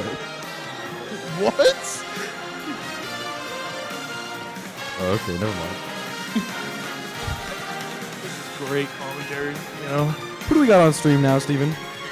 I thought it was obvious. Did you? Well, still for the viewers at home who don't know. Explain. Everyone should know. All right. Well, you know, Insignia plays Bowser, and then we got Fall who plays Dark Pit and Regular Pit. Big fan of both of these players. And it's funny because Fall's a regular Pit main most of the time, but in this matchup, Dark Pit is better just because of his arrows. The arrows have a difference where Pit, his arrows are a lot weaker, but he can aim them pretty much anywhere off stage or like anywhere on the stage. Dark Pit's arrows are really strong, but he can't really aim them super well. So they're very good for spacing, or they're very good for playing neutral or camping, or however he wants to play it. Very true, very true. The other side be Electroshock arm, sending outwards instead of upwards. Like up a dash arm. But He's it doesn't, already dead. Down one stock. Insignia taking an early lead. Big side B coming out, 19.6%. Broken. I wouldn't say Bowser's broke. I would. You play Mario, you don't get an opinion. You play Joker. I don't want to hear it, dog. This matchup's hard. Looks like Insignia just running away with this one, though. You know, you can't jab Bowser. That doesn't work. Oh, random F smash coming out. He always hits those. He's so good. Yikes. Insignia is known for that. Big red trap coming out. Oh, with the back Insignia, air. the F smash god. What did I just watch? It worked. Bowser's too big. No, Rob's big. What do you But mean? Bowser's bigger. No. He's at 138 and didn't die. He's not gonna die to this either. You were Just kidding. saying- I'm just kidding. I'm not a good You're- commentator. Don't listen to me. That's the buff guy. All right, let's see if Fall can make up his progress. Doesn't look like he can. Down one stock. Dead. Big side B coming out. dead. Fall just keeps getting grabbed by these. Doesn't know what to do. So let's see what he can do off this. Fall Fall's pick combo game combos, is pick nuts. combos, pick Scary. I'm surprised that hit. The back air extension. Oh my god. He wants that. Oh F no. smash. 30%. Ooh. Back on ledge. What will he do? Big That was a electro really shot. good side. Big electro shot. Really good side. Not going to be able to punish that. Ooh, good parry. And a great parry. Not going to take the stock. Though. Unfortunately, Bowser is broken. not going to take the stock.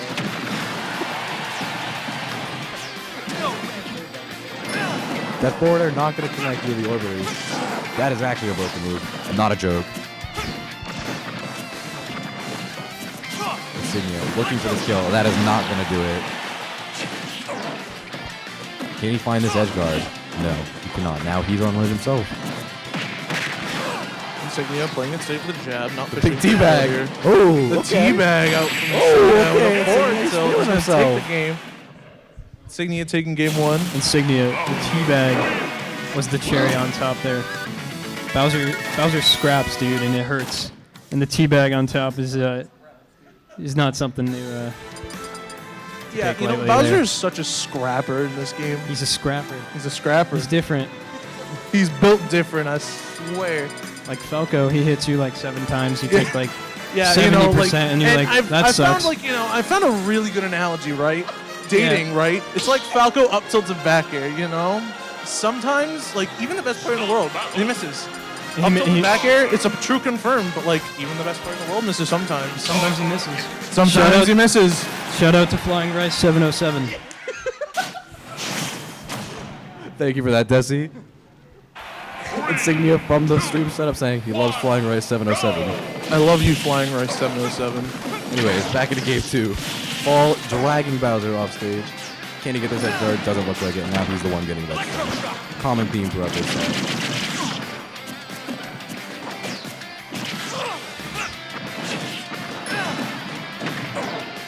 Looking really even right now. Everybody's just kind of playing neutral, going out of attack, trying to get the first hit. It seems like this game is being played mostly at ledge. Fall is just having a really rough time getting off that ledge. We saw this in the last set too, where Cabela couldn't get off ledge. Seems to be a common theme. That's where you win games. On ledge. Shout out to Toxic Super Smash Bros. Who says, I've never missed up tilt back air. Toxics, I just want you to know that, I don't know, you're not the best player in the world, so only the best players miss. That's why, you know. True. Big forward coming off the fall, getting him off that ledge. Will he neutral grab? No, he will not. Dead. Oh, good DI by fall there. Bowser at 160% rage. I figured side B would kill it. God, he got deleted. He's dead. He's dead. Big down throw coming out. Surprise. Ooh, is he getting? Oh, he is dead. Big lead by fall. Incredible gimp there by fall. Really showing that he can definitely take this Fall set does just as much as Insignia. Fall loves having a lead. Oh, Fall with confidence is someone you don't want to mess with. And look what happens right here. He's dead. He's dead. The big 3-stock coming out from Fall. A great 3-stock coming from fall there. Great 3-stock. Looks like I'm the last man standing. He is the last man standing, as you heard.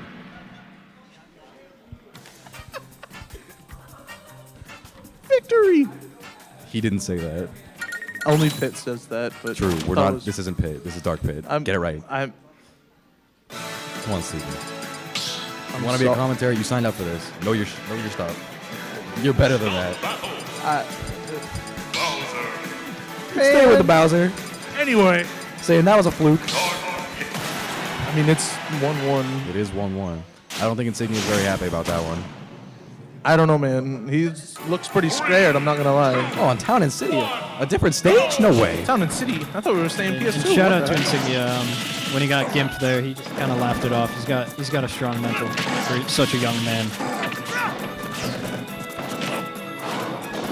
Big side B coming out. Back on ledge once again. Oh, nice back here. Ooh. Fall, I know Fall loves his Town and City combos, so I'm interested to see what he does here. Big side B. Ooh. Another side B. Oh, very good. Nice up smash. You know that move's actually safe against like everything? What's that? Up smash is like safe against everything. You didn't know that? I wouldn't say it's safe. I would. It's just hard to punish. It's not safe. So what do you mean it's hard to punish? It's safe if it's hard to punish. Just grab it. You can't. It's an up smash. He's in the air. You can't. What? Just like shield. Okay. Anyways, Fall's back on ledge once again. Big grab. Back now. row. Will he be able to edge guard Bowser? Nair. The answer is no. F He's taking a tilt. big fist to the face.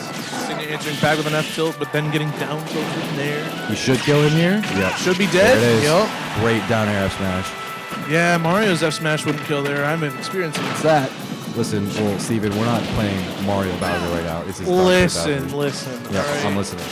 I'm not gonna. All right, whatever. All right, yeah. Good job, Steven. Thanks. I'm really good at this. I can tell. Fall really trying to get that forward air off ledge. It doesn't look like it's going to work. Ooh, rolls past the flame lever. Rare miss space by Insignia. Ooh. I can't believe he couldn't shield grab that. Pit's hands are big. They're very big. Nice The Bowser's are bigger. Insignia.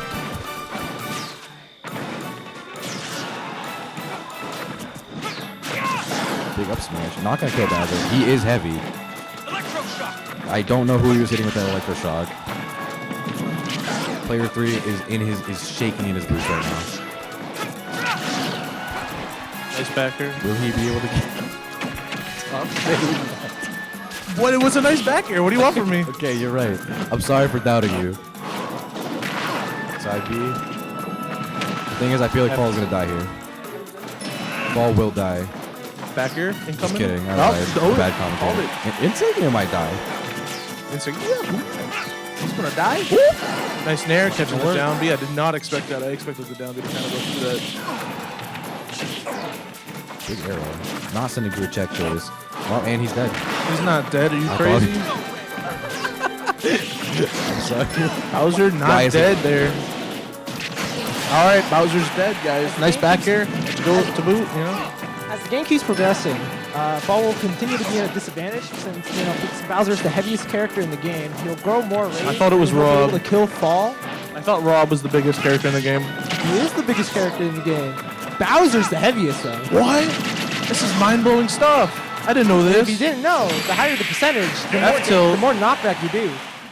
That's crazy. Yeah. Why didn't I know this?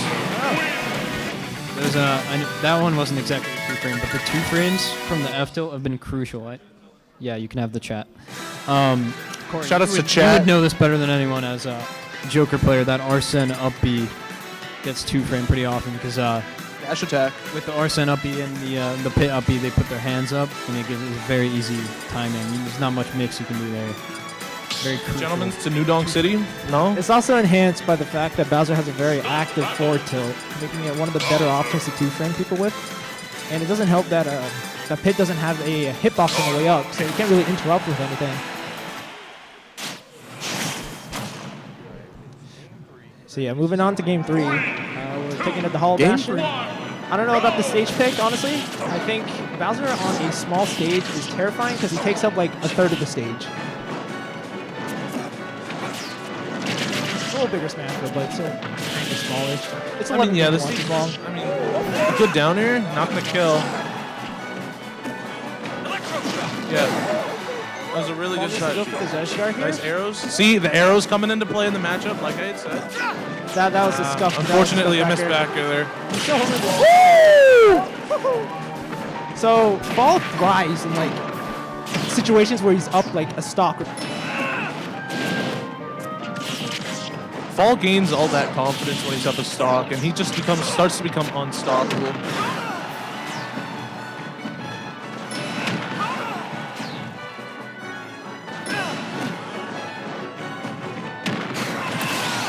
We now have one microphone as our other microphone has died, so we will be sharing it amongst the 4 commentators. I hope you all enjoy this. Fall is playing out of his mind right now.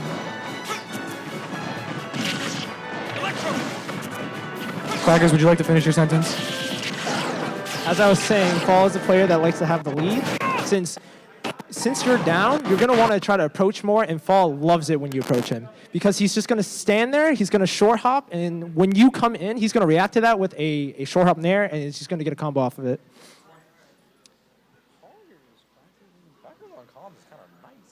At the moment, it's a little too even for my taste.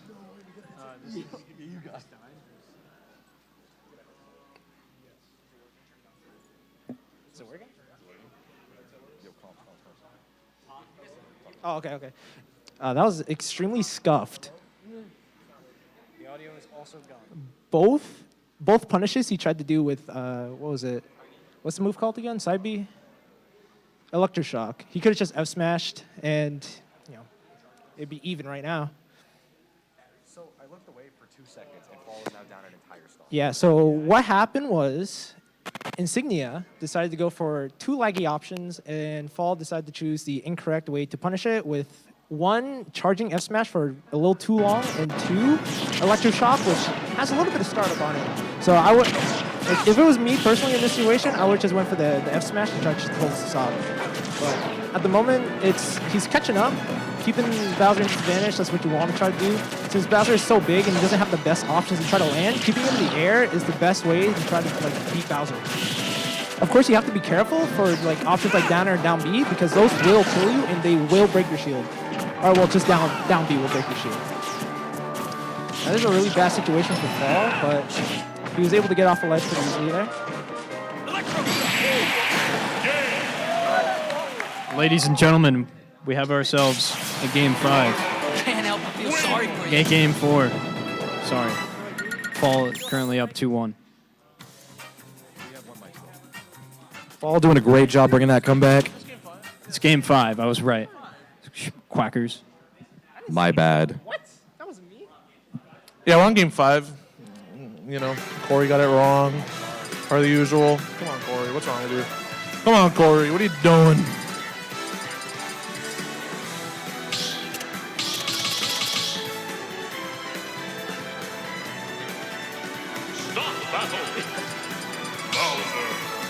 Back to PS2 for Game 5. As we know, PS2, it makes the best games.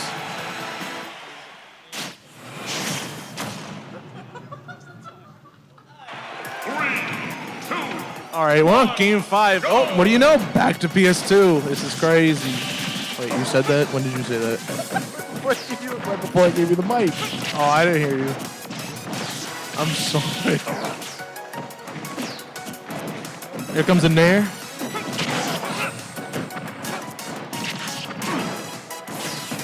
Great observation by Corey saying Fall hadn't taken any percent. Well, it's even now. It's hard to say.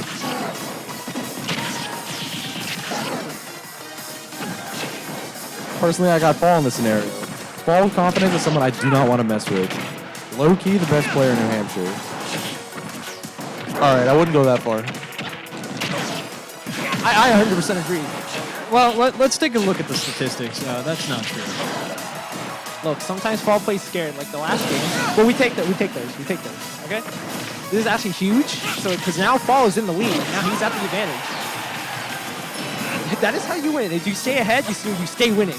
But whenever I watch this, I always think it's an immovable object versus an unstoppable force. I love Newton's Law.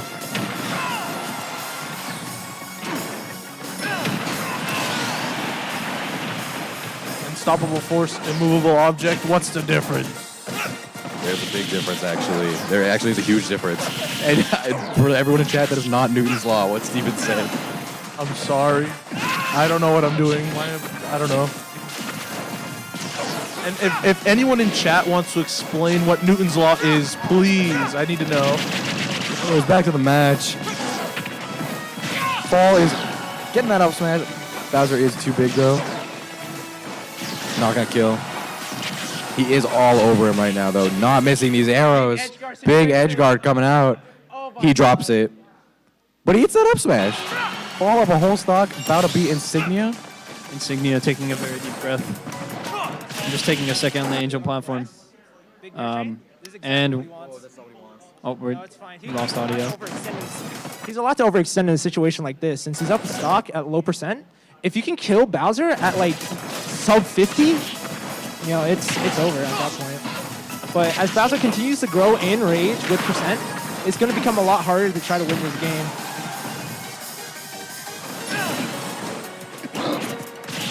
Shout out to all the Enter the Gungeon fans in chat. There's a whole lot of them. Fall has some fans as well. It's okay. We're here for you, Fall.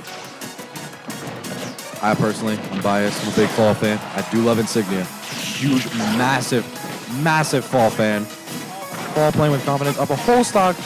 Will he get this down tilt into anything? He will not.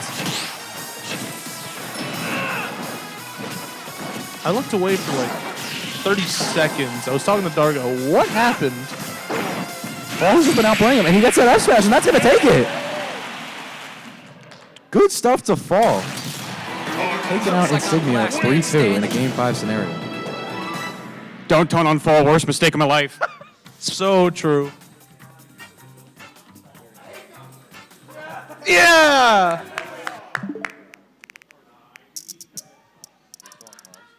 Yes.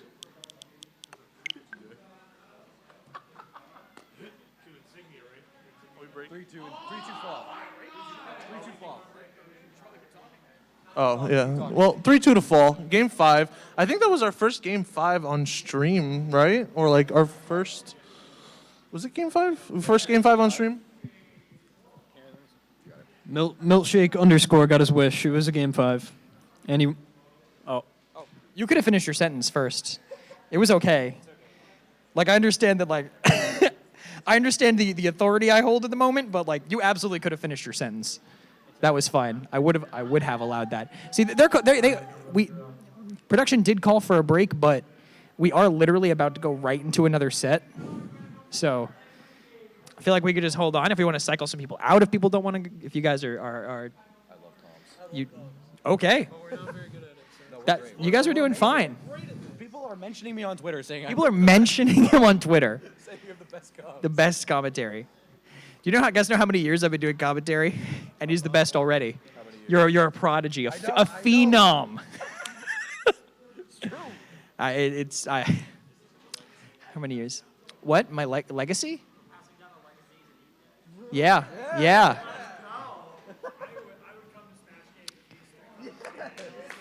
We'd have to have Smash games in the space, but we are now. And they are commentating, so now you have to come to every single one. Well, No, yeah, I'm sorry. Your schedule's, you're booked. Nope, you're booked. You're booked now. Don't know what to tell you. We're going.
Hello, guys. Welcome back to Let's Make Big Moves. And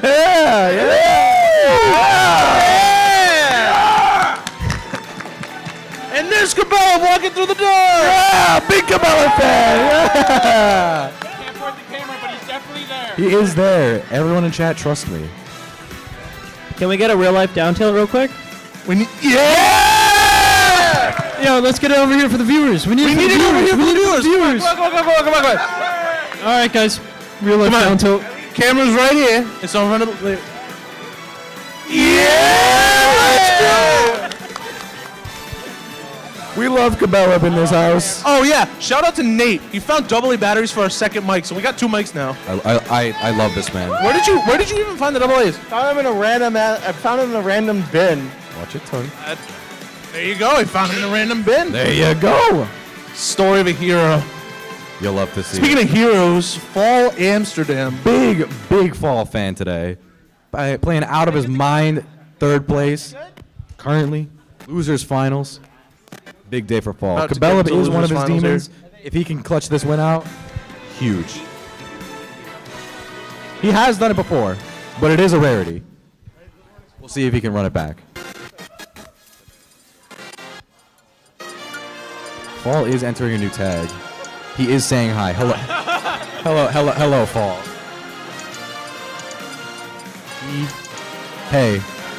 They are communicating. I don't know if chat can see this right now, but they are communicating via name select.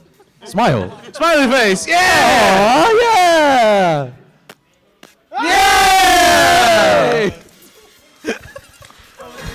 I love it here. Guys, they couldn't see that because the game wasn't on the stream. No!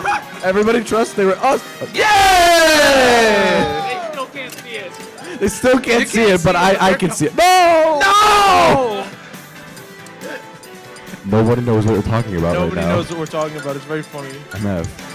No, Desi, I don't want you to explain. Your face when what, Cabela? What? I need to know. Tell everybody.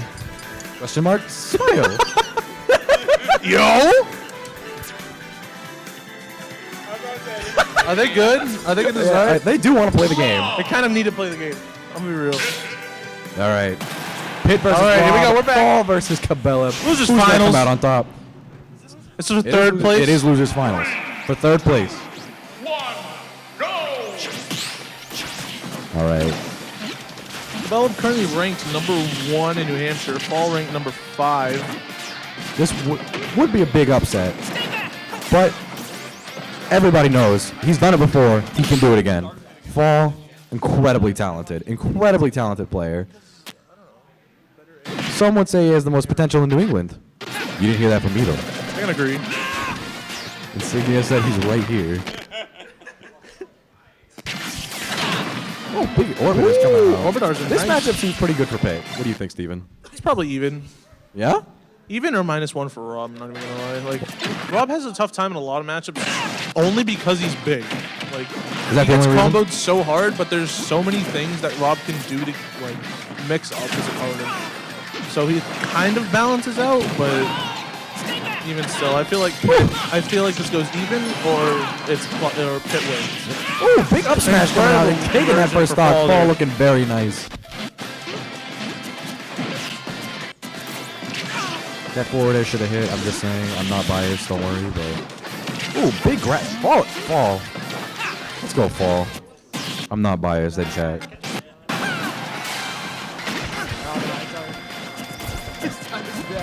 Quacker's time has passed. You heard it here first. It was Quacker's Day today. Incredible commentary. Ooh, great mix-up by not mashing that Fall. Playing very patient. Is he gonna die here? Yeah, up smash may take that. Hello. Thank you, Raph, for your contribution to the commentary. Oh, big footstool! It is Rob, so it literally doesn't matter, but Yeah, Raph Rob now can has something to go say. anywhere on the stage. Bouncing off of Steven's points here, you know, I think Rob Pitt is actually pretty even, like you said. But if you notice, Fall's playing very, very patient, doing those pivot turnarounds, getting a lot of value. Getting early stocks from it, too. Conversions are everything on Rob. Very insightful commentary from Raph, but Oh, side no. B from Rob coming out and almost stealing that stock. Will the Granite take it? It will not. Big roll. Fall looking very comfortable, very confident in this matchup. Fall does, in fact, know how to read, unlike Pitt. That's what practice is saying.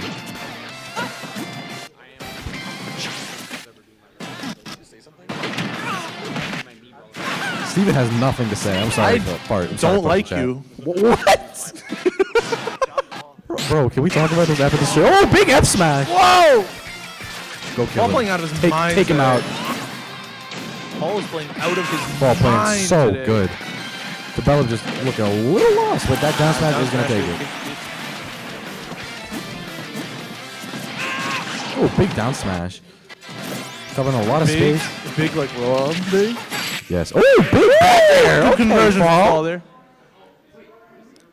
Today's Fall Day, folks. It is fall day. Can I get a 1 in chat if we're fall fans? Nobody will give us a 1. I guarantee Steven, you. stop Stop what? being a hater. I'm not hating. You are literally a fall hater, and I do not I appreciate it. literally think you're a me hater. Huh? What? Anyways, back to Rav. Back to Rav. Chips. Thank you. Chips. All right, guys. All right, game 2. How's chat looking? Dead. Okay, chat is dead. I'm sorry. Milt's here, though. I love you, Milt. Shout-outs to Milt. I love you, Milt. Game 2 here. Big down tilt coming out. No. Big gyro. I feel like Pitt just has the tools to shut down Rob very well. As long as Cabela... Oh, well, never mind. I don't know why he drops those. I don't know why. Buffering the air dodge, not gonna... Oh, wait. Can he get back? He can. Oh, wait. Oh my god! Oh, that was really close. Cabela wants that. He wants to send a message. Fall answering right back with a quick 76%. Big back air.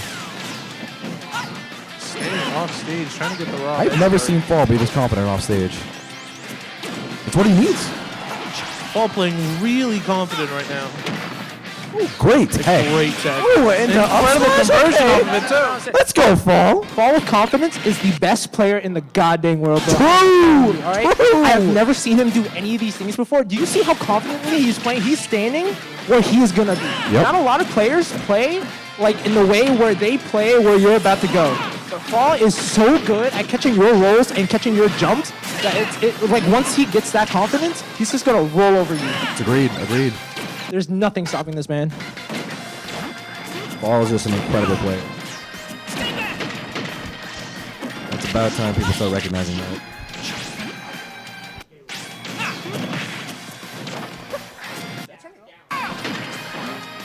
But we can't take away from Cabela though. He's still really good on just on terms of the player. He is ranked #1 in New Hampshire for a reason. At the moment. Let's see, down throw. What's he gonna do? Oh. Big orbiter is not just gonna a work. good DI. And he's alive. I'm very and hit his DI feet. Rob up there is not as hard as I think people want to believe. I am big side beat coming out. I'm gonna catch him. Move is very good. Very good. Cabela with the lead. See how he extends it. Is that gonna take it? No.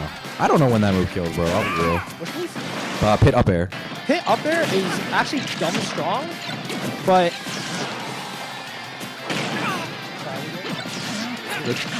yeah, sorry. Well, as I was saying, Pitt's up air is actually stupid strong.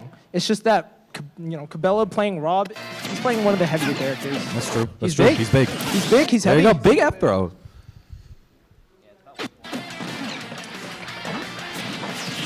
Let's see if Fall can let trap. Keeping him up in the air. He's got Cabela Trying in to a juggle juggle Rob. situation. Yeah. Being very wary of that down tilt. The famous Cabela down Big tilt. parry. You all know it. Ooh, okay. He's going for it. He's double dunk. I see him. Wait, And this he's might dead. be it. This might be And it. he's dead. Arm rotor. He's not dead. I'm sorry. Fall isn't out of the woods yet. He's still Big roll, big stuck roll. on the ledge. Oop, big grab. What's he gonna do? Big. That's gonna take it. Yeah, that was also PS2. bad DI as well. Yeesh. I might have lied. DIing Rob up there is pretty hard. DIing Rob up there is not real. It's a Mario Party minigame. It's true. Don't look at me like that. It's random chance, honestly. Yeah, Like exactly. people would say like just DI on the way that what side of Rob you're on. That's not true. I mean it is. Okay, maybe but, it is like, true. If you're in the exact middle of Rob, you actually have no clue where you're about to get sent to. So if you DI wrong, you're gonna die at either 60 or maybe you're gonna die at like 150. See, the way I thought it was is it's whatever way Rob is drifting, you need to DI the opposite way. That's what I thought it was. It's more on where he throws his hands back. Ah, okay. See, I don't know. From my experience, whenever Rob throws you in the blender, you start just bouncing around to his left, to his right. Ah, okay. If anyone in chat wants to confirm or deny which one of us is right, please. Please. But yeah, currently I 1-1 need going you. into game 3. According to, okay, this is kind of what Caleb said, but it was a long time ago. I don't remember, but I think to DI Rob up air It depends on where he throws his hands back, because he throws it back at the end of the up air. But also, Rob mains like to lie about their character because he's insane. Very true, very true. Big vouch. Down to City for game 3. We're both right? Okay, thank you, chatter, whoever said that. Big down tilt the other direction. Shout out to Not a Hippo. Ooh, under the stage. Where's he gonna go? Oh, that was huge. Down air. Rob down air taking There's something that Cabela is really good at is killing you early off stage with either gyro arm rotor or just arm rotor. Yeah, Cabela's very good at converting. You mess up once against Cabela, you'll probably die. If you hit the wrong button off stage, he will kill you. See if Cole can pick up this. Yeah. Pick up some ground. He did switch to Dark Pit. Town and City is pretty Dark Pit favored with that Electroshock arm. You can kill it absurdly early percent. This is pretty much an even and game. arrow. If Fall can get one combo, He's it's pretty much even. He might die. This might be the sock, actually. Not gonna take it. It is Rob. Wait. This might be death here. Wait. Not gonna hit that sweet spot. He's picking up a lot of momentum at the ledge here. Fall is If he keeps sick playing nasty. off of it, he can take this stock pretty early. I don't care if we're too biased. That's it. I do love Cabela. I'm Confident that is. Not Look how gonna take it. confident that is. He read the normal get up, he read the roll in, and he did the downer up smash. Honestly, if this was not Town and City, he would have died for that. It's true. It's very true. Town and City actually has one of the highest ceilings out of any of the stages on the stage list. Yup. And Fall almost gonna take that, but no rage isn't gonna do quite enough. But these arrows. This could be why Fall switched to Dark Pit, because he noticed that Cabela is recovering at like, what is it, horizontally? I can never tell the difference. Horizontally, that mid height. Yep. Like mid height, like at the ledge. There you go, big up there. And he can cover the lower options as well with like drop down air or down air. Mm-hmm. Going up high, he probably would prefer to cover with Pit's normals. Let's talk a little bit about Cabela. Why is Cabela doing so well in this set, Quackers?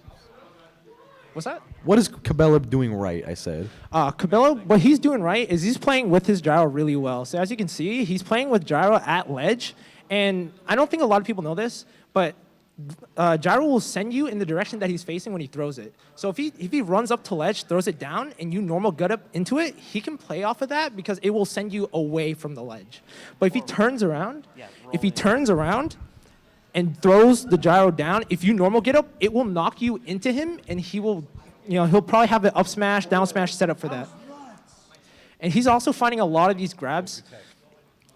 And at higher percentages, if he gets a grab, he could probably die to down throw or up throw. But right now, Cabela's off stage. He's really good at coming back to ledge. But getting off the ledge is a different story. That was it right there. That was it. Both characters flubbing a lot of confirms that would hit them kills here. Falls a Both at little really stuck at high ledge. percents, Okay, both he's at kill taking an percents for advantage both again. characters. If he can get this edge guard, a lower recovery, he's a little wary of Rob holding his jump, because both if Rob players- up B's, he can still jump out of it, and he can hit you with anything he wants out of the jump. Right. Both players also playing That was a big arm rotor. extremely safe If here, he- not going arm for rotor has a anything lot of super lag on it. greedy. Unfortunate, untechable. An unfortunate, untechable situation there from Fall. Got a little bit greedy trying to go for the down air there. Cabela knew exactly what he wanted, and he proceeded to take game 3. Sorry if I interrupted you, or if I was overlapping you. No, that's fine.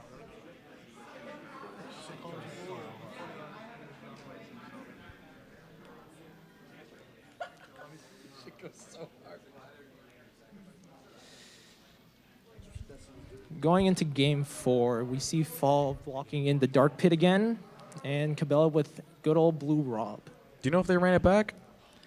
I'm not sure. I didn't see the stage, so we'll have to see. I think they might, Yep. I wouldn't be surprised. It was such a close game, I can see why he decided to go back. Yep, it's not the stage that's the issue.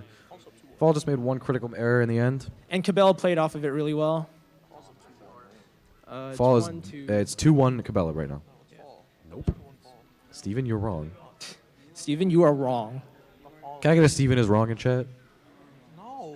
What? No. Dude, you are wrong. You're literally wrong. I know, but you don't have to get the chat to be like, Yes, I do, Steven. Chat. No, Corey, stop. All right, get off comms. No. All right, Cabello, what's he going to punish here? Up tilt. Good way for the air dodge. Back to neutral. Big down air. Big into F smash, okay? No game audio. There is no game audio. Sorry, fellas. Let's see. What's he going to do with the gyro? Ooh, okay. He thought he was going to roll out. Both of them did, but Cabello was the one pulling the trigger first. Orbiters are broken. I've been saying this. All right, Cabello with the ledge trap. Going to miss that grab. Up air not going to take DI it. there from Cabello. Would How have will killed Cabello otherwise. get that? Ooh, okay. Cabello needs to recover. Is he going to go low again? Great B reverse. Back throw is not going to take it. That is a fake kill throw, even with max rage. Forward air is going to take it, though. Great forward air coming out from Cabello. Pit's F throw is not fake, though. That move will kill you. All right, big nair. Forward air. You see Cabello really wants to start this gyro combo. He really wants to steal fall stock incredibly early. And he is good at that. He has shown multiple times that he can do it. All in all, Cabello's really good at converting on aggression, but this is a rare sight where we see him being the aggressor, and you can see his oppression is actually starting to get to fall a little bit. But this is why Game 5 situations or best of fives are really, really good, because now they have to respect each other even more for adapting really, really well to each other. They don't know what each other's going to do in most situations. Yeah, you can definitely see Cabello being up in Fall's face way more than he was in the past few games. He's definitely changing the tempo up and trying to confuse him with how he's playing. But right now, he's down A stock, but good punish. If there's something these two players are really good at is optimizing their punish game. With Fall, he's really good at recognizing when or where he can F smash or like get a big punish off, or he can only get a small one. Of course, that was not the case with Insignia's game, but hey, this game is a different game. And Cabello, he will kill you off of, most of the time, he'll kill you off a small mistake. Off stage, on ledge, or just in neutral. As you can see, he's playing really well with the gyro here. I mean, all in all, when you play Rob, you're forced to play a little bit of his minigame. Gyro is that centralizing in the matchup. It's a negative disjoint, which means that the hitbox is bigger than the actual gyro itself. So Fall's doing really well pairing it, but also just not letting it be a centralizing part of the game. And as you can see, when he approaches, he plays very, very slow. But now he's getting to the comfortable with the tempo of the game, and I think Cabello is going to start being a little bit more reserved now. The fact that Cabello played around that gyro was like super smart, because he knows that any move that he throws out, if he doesn't time it correctly, he's going to get hit by the gyro and he's going to be put in disadvantage. But right now, Cabello has the gyro at ledge. Unfortunately, he gets hit. Big nair from Fall. This could be a very close Edge guard one. situation. This could be the stock here. Overextend a little bit too much, but Cabello is still in disadvantage. Good roll. Good Maybe read on the roll. Not big ceiling Almost a moment stock. right there. There it is. Big. That was huge. That was actually huge, dude. That was way closer than I thought it was. Incredible. Game 5! Game 5! I'm going to Game 5! All I'm saying is that side B is how I lost Game 4. Yeah. Player diff, skill diff. That's He true. made big moves. He did. True. Fall did make big moves there. His moves were huge. Fall made huge moves that game. And now we're going to Game 5. Let's see whose moves can be bigger. I mean, Rob is bigger by default, but Rob's big, but like, that doesn't mean he makes bigger moves, though. kind of I'll be true. real. Kind of true. Have you seen there? Okay, but can we talk about the Game 5 situation? Game 5 Game situation. 5. Team Galactic battle. Oh, this is an intense one. There's no game audio, Corey. I don't care. It said what the song was. You want All right. to sing that for us, then? Okay, never mind. Anyways, back to the game. Back to PS2, where the best games are made, as we know.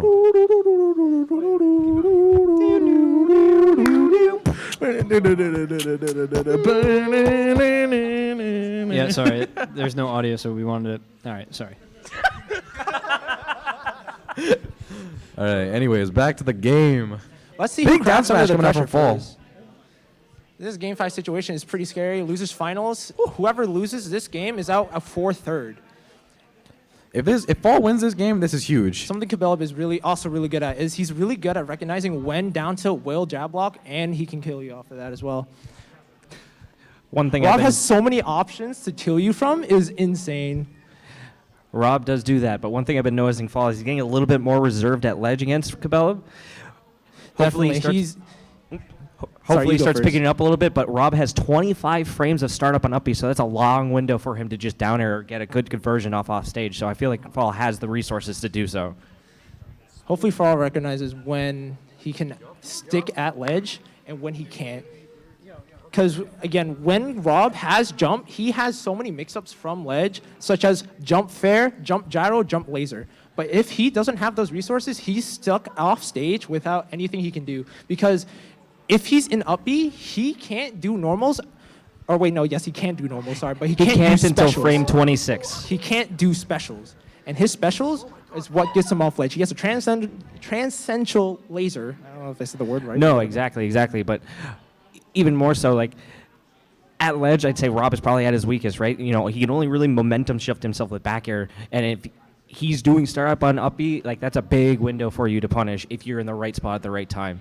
But as always, Fall's really patient at his ledge trapping game, so, you know, it's working for him, so I can't say that's going to be bad in the long term at all. Fall's definitely also recognizing what Cabela wants to try to take the stock from him. He is getting so much extra credit right. Oh, that's a big SD right there.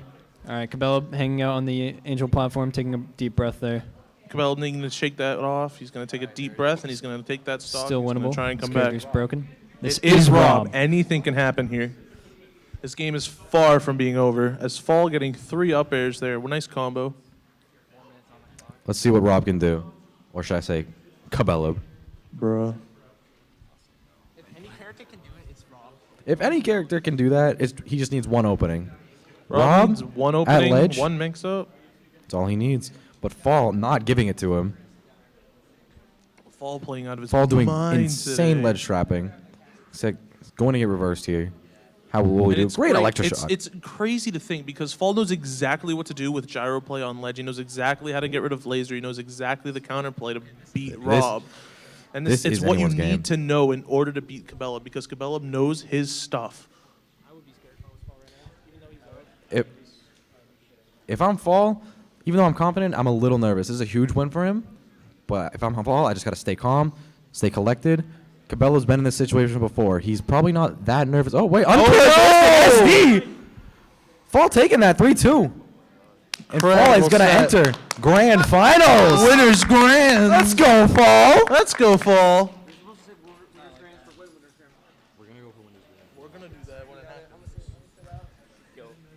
Great stuff to both players. Incredible stuff from both players. Went to a game 5. Great set. Insane set. Fall is just playing out of his mind today.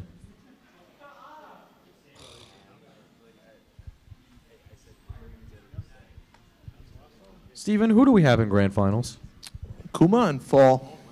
You know what time it is, Steven? What time is it, Corey?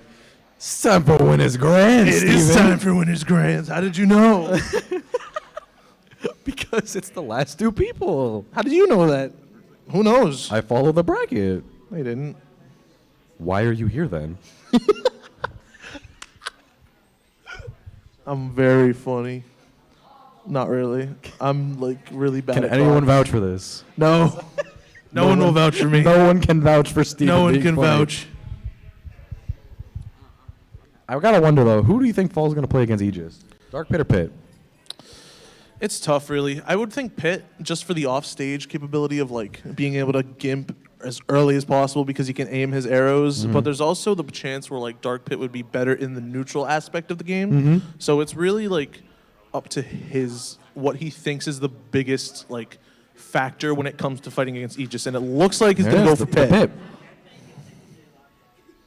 I think Pit is a good option here. I think chasing him down, no matter where he is with the arrows, is going to be huge in this matchup because Aegis, the recovery is kind of mid.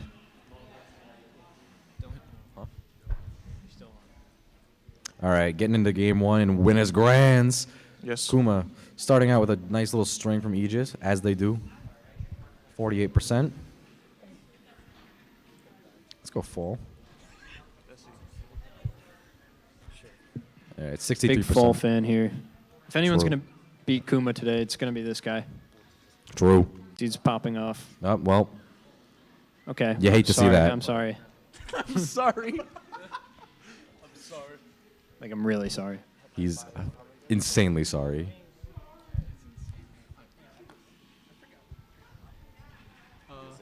Yeah.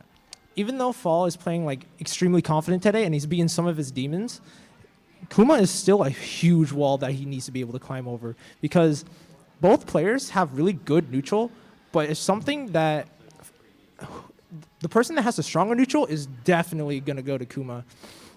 He has so much experience. He's been playing this game for years, and he has not dropped a game in New Hampshire. Or a set in New Hampshire. He hasn't lost a tournament. He hasn't lost a tournament. That's what I'm trying to say here. That's Cap. New Hampshire? I think that's Cap. He hasn't lost in New Hampshire. He's dropped a set to Jerry, but he hasn't. He will drop sets, but like he still does not lose. There's something about it where he's playing in New Hampshire and he just does not lose, no matter who comes into the state. But right now we're one stock down. Let's see if Fall can make the climb back up. Dude, the Foresight's going to be huge for Kuma in this. If Kuma can get like any opening, he will extend off of it. And if a character he plays, such as Mithra, he can get like 5-6 hits off and just carry you up to the top of the stage and keep you in disadvantage. And since her movement speed is so fast, it's so hard to get away from her. Oh, covered the roll with that F smash so nicely. The two frame. Oh. Bruh, I hate Pyramithra. They're so broken. Again, I don't like that kill screen. That looked very wrong. you look very wrong. Steven. Why? Man. Anyways. Game 2. Game 2. Where are we going? Quackers, Jerry called you out and said Are you beat Kuma we- 3 times. Are we gentlemening the Magic Hand? Is that what we're doing? He hasn't lost a tournament or a bracket in New Hampshire, but he has dropped sets to He's talk too sets, good. SSB, in chat. Hollow Bastion? Hollow Bastion. Underscore Hollow Super Bastion. Here we go. Hollow Bastion. I think Fall's making a mistake here, personally. You know, I think this was a bad pick. I think Mithra and Pyra do really, really well on Hollow Bastion. They're broken on Hollow Bastion. I think it was a really tough choice. I feel like if he had the option, Fall should have picked either Smashville or Town. I don't think Hollow Bastion was a good pick. Pyra and Mithra just do a great job of controlling space, especially Mithra. And that, well, they are good on any stage, but Mithra is just so good, especially with that middle platform. They have so many movement mix-ups, and they can cover everything, especially with Pyra's down air and up air. So much space covered. Plus, if I'm not mistaken, this stage has some small blast zones. I'm not sure about that one. I think that's true, because I think it's like a town situation. The stage itself is pretty big, and it brings it closer to the blast zones. I don't know. We'll have to fact check that. Anyone Right chat, now, please. pretty even game coming from both Kuma and Fall. Right now, Fall has Kuma right where he wants him since Mithra is not good off stage, and since he's playing Pit, he has the arrows to poke with, and since they're like 3D maneuverable arrows, he can hit him wherever he wants to. That's true. That big dash attack, though, not going to do it. Oh. I'm actually stressed right now. Big uppy. I don't know what he was trying to do with that, but Fall's not going to kill him. Right now, juggle situation. Now on back Big to back neutral. Now Kuma is off stage. You can see the arrows coming into play here. Ledge trap situation. Got to stop falling for that. Every Aegis wants that. It's just a good option. They It can is. react if they hit your shield or if they hit you. It's broken. It honestly is pretty kind of busted. It's almost like he paid $5.99 for this character. Unfortunately, that forward throw did not kill. It's probably because it has no rage on him. Pummels do matter. Now Kuma's Perhaps in he's control. going for the DI mix-up. He's just playing outside of his threat range, so it's hard for him to get in. That side beat not going to do it. It's like going to get baited out. That was a Pyro really F big smash. F smash. That was a really good Gonna F rob smash. his stock, unfortunately. And there was no reason not to go for that F smash either, because like if you miss, like Fall would still be in disadvantage. F throw's still not going to take it. Fake kill throw, by the way. I love spreading misinformation on the internet. F-throw wasn't fake earlier. Orbiters are broken. That's all I got to say about that interaction. Anyway. Big back air Kuma's gonna dead. take Kuma stock. He's spinning around that, but look at him go. Look at him go. Look at him go. What a good boy. Please don't say that again, Steven. Why not? I thought it was funny. Okay, no one else did. You laugh. I know. Anyways, up airs, juggling Pyramithra. Great juggles here from Fall. No, keep going. Keep going. No, keep going. That's fine. No, keep going. No, we're not doing. Steven? We're not doing music. Do Yet. we need to talk? That Fall's a good boy? Grand finals. Any case, Fall's at 122 at ledge. This is a tight situation because Pyro kills with just about anything. He has to play very cautious and very reserved. There That it is, shouldn't- potentially nope. dead. Bad DI. We're going to go to game 3. Kuma's favor, 2-0 at the moment.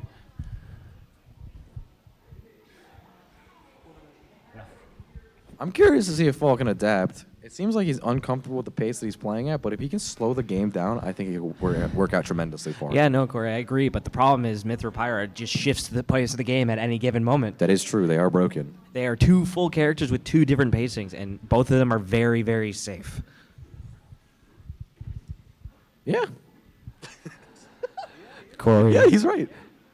Raph, you're a smart guy. I try to be, but I guess this isn't working. Desi, here you go. Oh my God.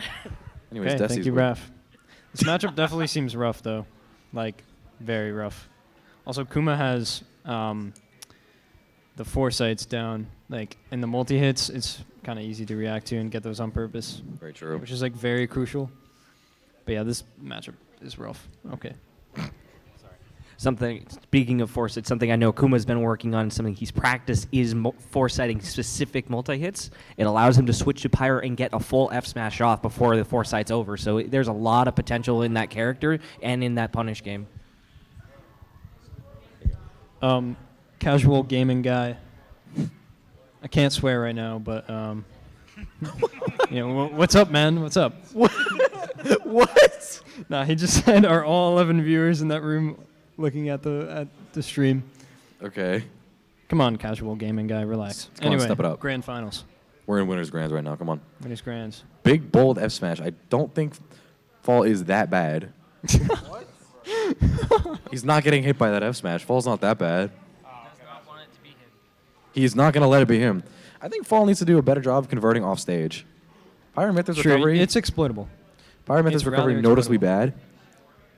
That was an insane spot dodge. And Pit is just great at taking stocks off stage, whether it be with arrows or nair or forward air. Dude, Kuma's working around the arrow so well, though.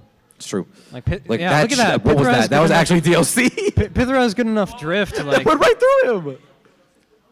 Yeah, she's think- like small and has good drift, and he's working around those arrows. I think Fall's going to have Oh to my go lord. off stage more. Speaking of off stage. Big forward air. Or Dirty was it a forward back air. air? Either one. It They was- look the same. Well. Nice back air. It was a forward air.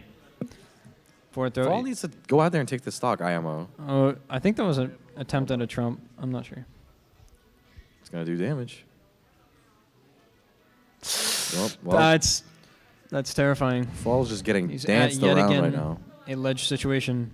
A trump He found wants from it. That Kuma? should not have grabbed ledge. He was backwards. Sakurai, fix your game. Okay, That takes the stock. we got an arrow out Let's there. go- Fall. let's go, Let's arrow. go for an arrow. Let's go. Minecraft. Shout out Minecraft. What? Like bow and arrows. That was pretty funny, Desi. Thank you. I don't agree with that F smash. I don't either. Maybe miss it. Nerves might be getting a fall right now. That was sad. Fall I keeps think going Fall's for those got- shark moments, man, and it almost punished him hard against Bowser. It's going to do the same thing here. If he get- And against Rob too. He got spiked. Going for those up airs, he got spiked by Kendall. It's as well. really, really strong, but at this point, it's not worth going for. He's seen it multiple times now. Also against Pyra and Rob, and like Ivy. was not the best option. And that'll take it.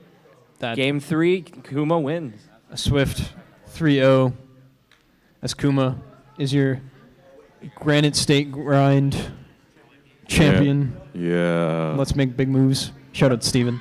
What did I do? He shouted me out. I'm a big Aw. Steven fan. I don't know who a lot of people who aren't. I'm gonna be real. Why? I don't know. Why don't people like me? Are we People doing an do outro? love me. Are we doing an outro? Are we doing it? Are We we gotta do doing an an outro? Production. Outro? Are we doing an outro?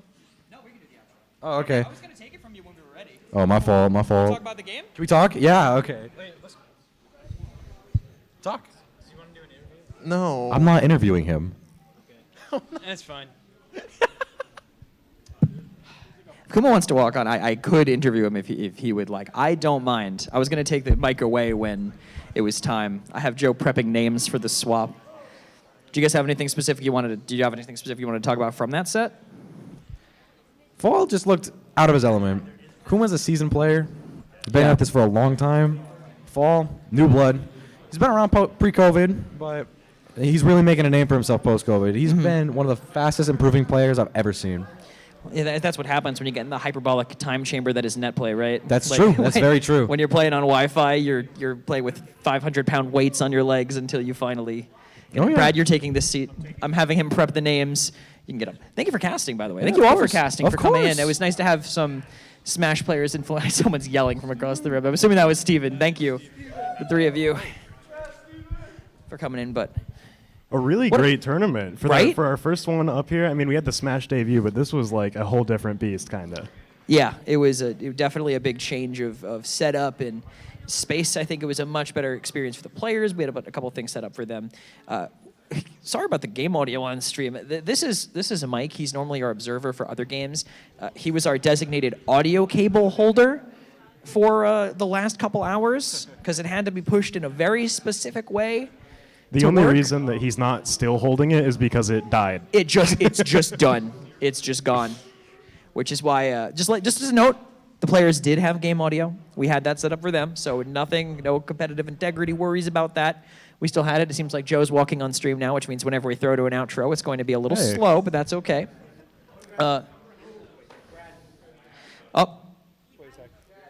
The other results. We can read the results out loud. Brad, would you like to read the results? Now, Brad, aka Rhino, is one of our event organizer, one of the main organizers of this tournament. Brad, would you like to read Nate, you can walk on camera. It's okay, just for this. I would not have done that in front of the camera, but I do appreciate it. The results are in. You are the father. All right. So our first place winner, of course, is Kuma. Congratulations. Congratulations first to of all. Kuma. Which one well Down played. the list. Second place, we had Cable Lob. Third, we had Duffy. 4, Enter the Gungeon Fan 41. AKA Insignia. AKA Insignia, as they were called on stream. 5. What? No, what? They're Did I? tied. What? No, what? They were tied? That is wrong. That's wrong. Who just gave me this? Go back, fix that. We want to recount. Sorry, we're recounting. Was there a bronze match that you guys accidentally had in the bracket that got forfeited or something? That is Probably. entirely possible to be what happened. It was a great tournament, guys. I had a good time. And everyone here seemed to have a good time, too. Yeah, I think so. Whatever that means. I don't think you're getting picked up on the mic, so that's okay. That's fine. Can mess up will be messed up. Yes. Yeah. Which, Something and honestly, along those not lines. so true this tournament. It was just one audio cable. A lot of everything else went pretty I think smooth. we went off pretty much without a hitch. Yeah. Now it's over. We can say it without knocking on wood, Yeah. which is a big thing in the production room. Definitely need more time next time. Yeah, I would say that. I mean, no issue. It seems no one else needs the space tonight, but still, Yeah. it's some good Smash, and it was awesome being here with the. You guys couldn't see it on broadcast, obviously, but we had 2 big projectors with that open game audio going over that, with the commentators blasting over, plus people calling matches all day. It was kind of a frenetic pace. Cool to be Yeah, here.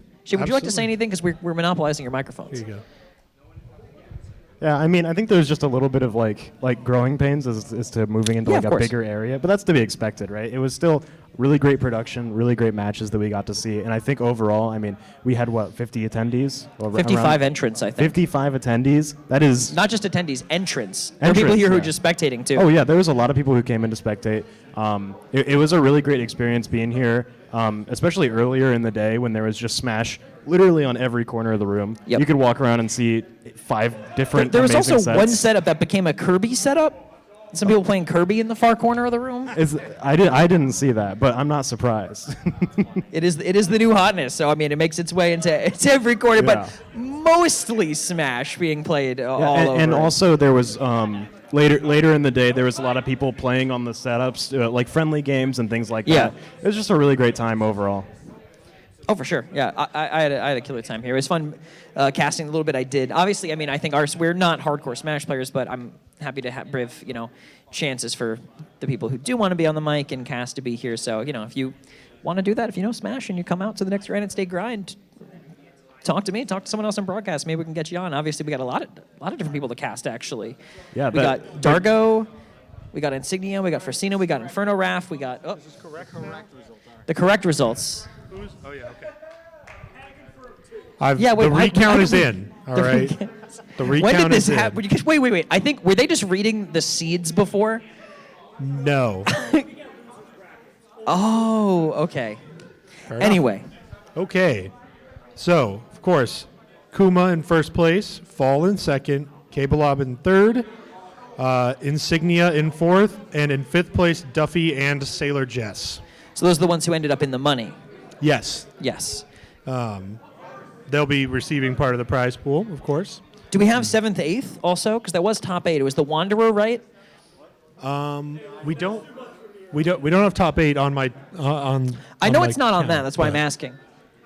The Wanderer and Wanderer and Quackers. I just Quackers. want to give them a shout out too because they made Yeah, it of to course, top 8. of Didn't course. finish in the money, obviously, but still came out, competed, had some close sets. Wanderer actually, I think, was on a kind of a. I think he did. Wanderer eliminate Desi and Biso like back to back. I think. I believe so. I think so. The double Overwatch team kill. So Wanderer had a solid run until top 8. And still made it all the way, and hope to see them and everyone else back here next time. Yeah, absolutely. Loved having everyone out Speaking here. of next time, I know that there's absolutely nothing set in stone, but is this something for those watching who want to come here that we're looking to do again, or? Yep, absolutely. This is hopefully going to become a monthly tournament. We'll be running it here probably near the end of each month, all the way through August, hopefully. Generally, when monthly tournaments happen. So good to know that a monthly tournament will be monthly. Hey, I specified the end of the month, just to be clear. Yeah, but thank you everybody for coming out to this first one. Getting through our growing pains, as we said before, and happy to have everyone here and competing. Really saw some high-level competition, so congratulations to the winners and those people taking home part of the prize. Yep.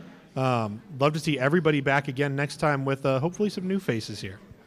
Yeah, we could definitely hold the people we had here, and definitely some more. I think we maybe if we put a little bit more in time, we could definitely have some more as we're getting played out by the piano in the background right now. Shane, because I know I'm going to do the outro, so is there anything you want to say before we close it out for the day? I think that just anyone that's watching right now who thought this looked awesome and Yeah. wants to support this and just Smash in general on this Twitch channel, absolutely come out here next month. For sure. Come check it out. It's like a $10 entrance fee to play a few But free matches. to watch. Yeah, absolutely free to watch and come in. And you can always, you don't have to pay the fee to come in and just pick up on a set, play some friendly games, and just meet people here who are also into Smash and other games as well. It's a great way to meet people, and it's just really fun overall. Yeah, and hopefully we'll expand over time, and that'll be helped by viewers like you and obviously everyone who came out here tonight. So let me thank you. Let me start doing my rollout now. Joe is at the computer, so I am safe to do it. Thank you all so much for tuning in. If you want to check out more SNHU Esports, Smash once a month, and we'll have obviously all our other games throughout the month. You can check us out on Twitter, twitter.com/SNHUesports. If you want to just follow our broadcast specifically, not get anything else on that, then obviously you can follow us on Twitch. And if you subscribe, it does support us directly, so that would help a lot. And you get some pretty cool emotes for that as well.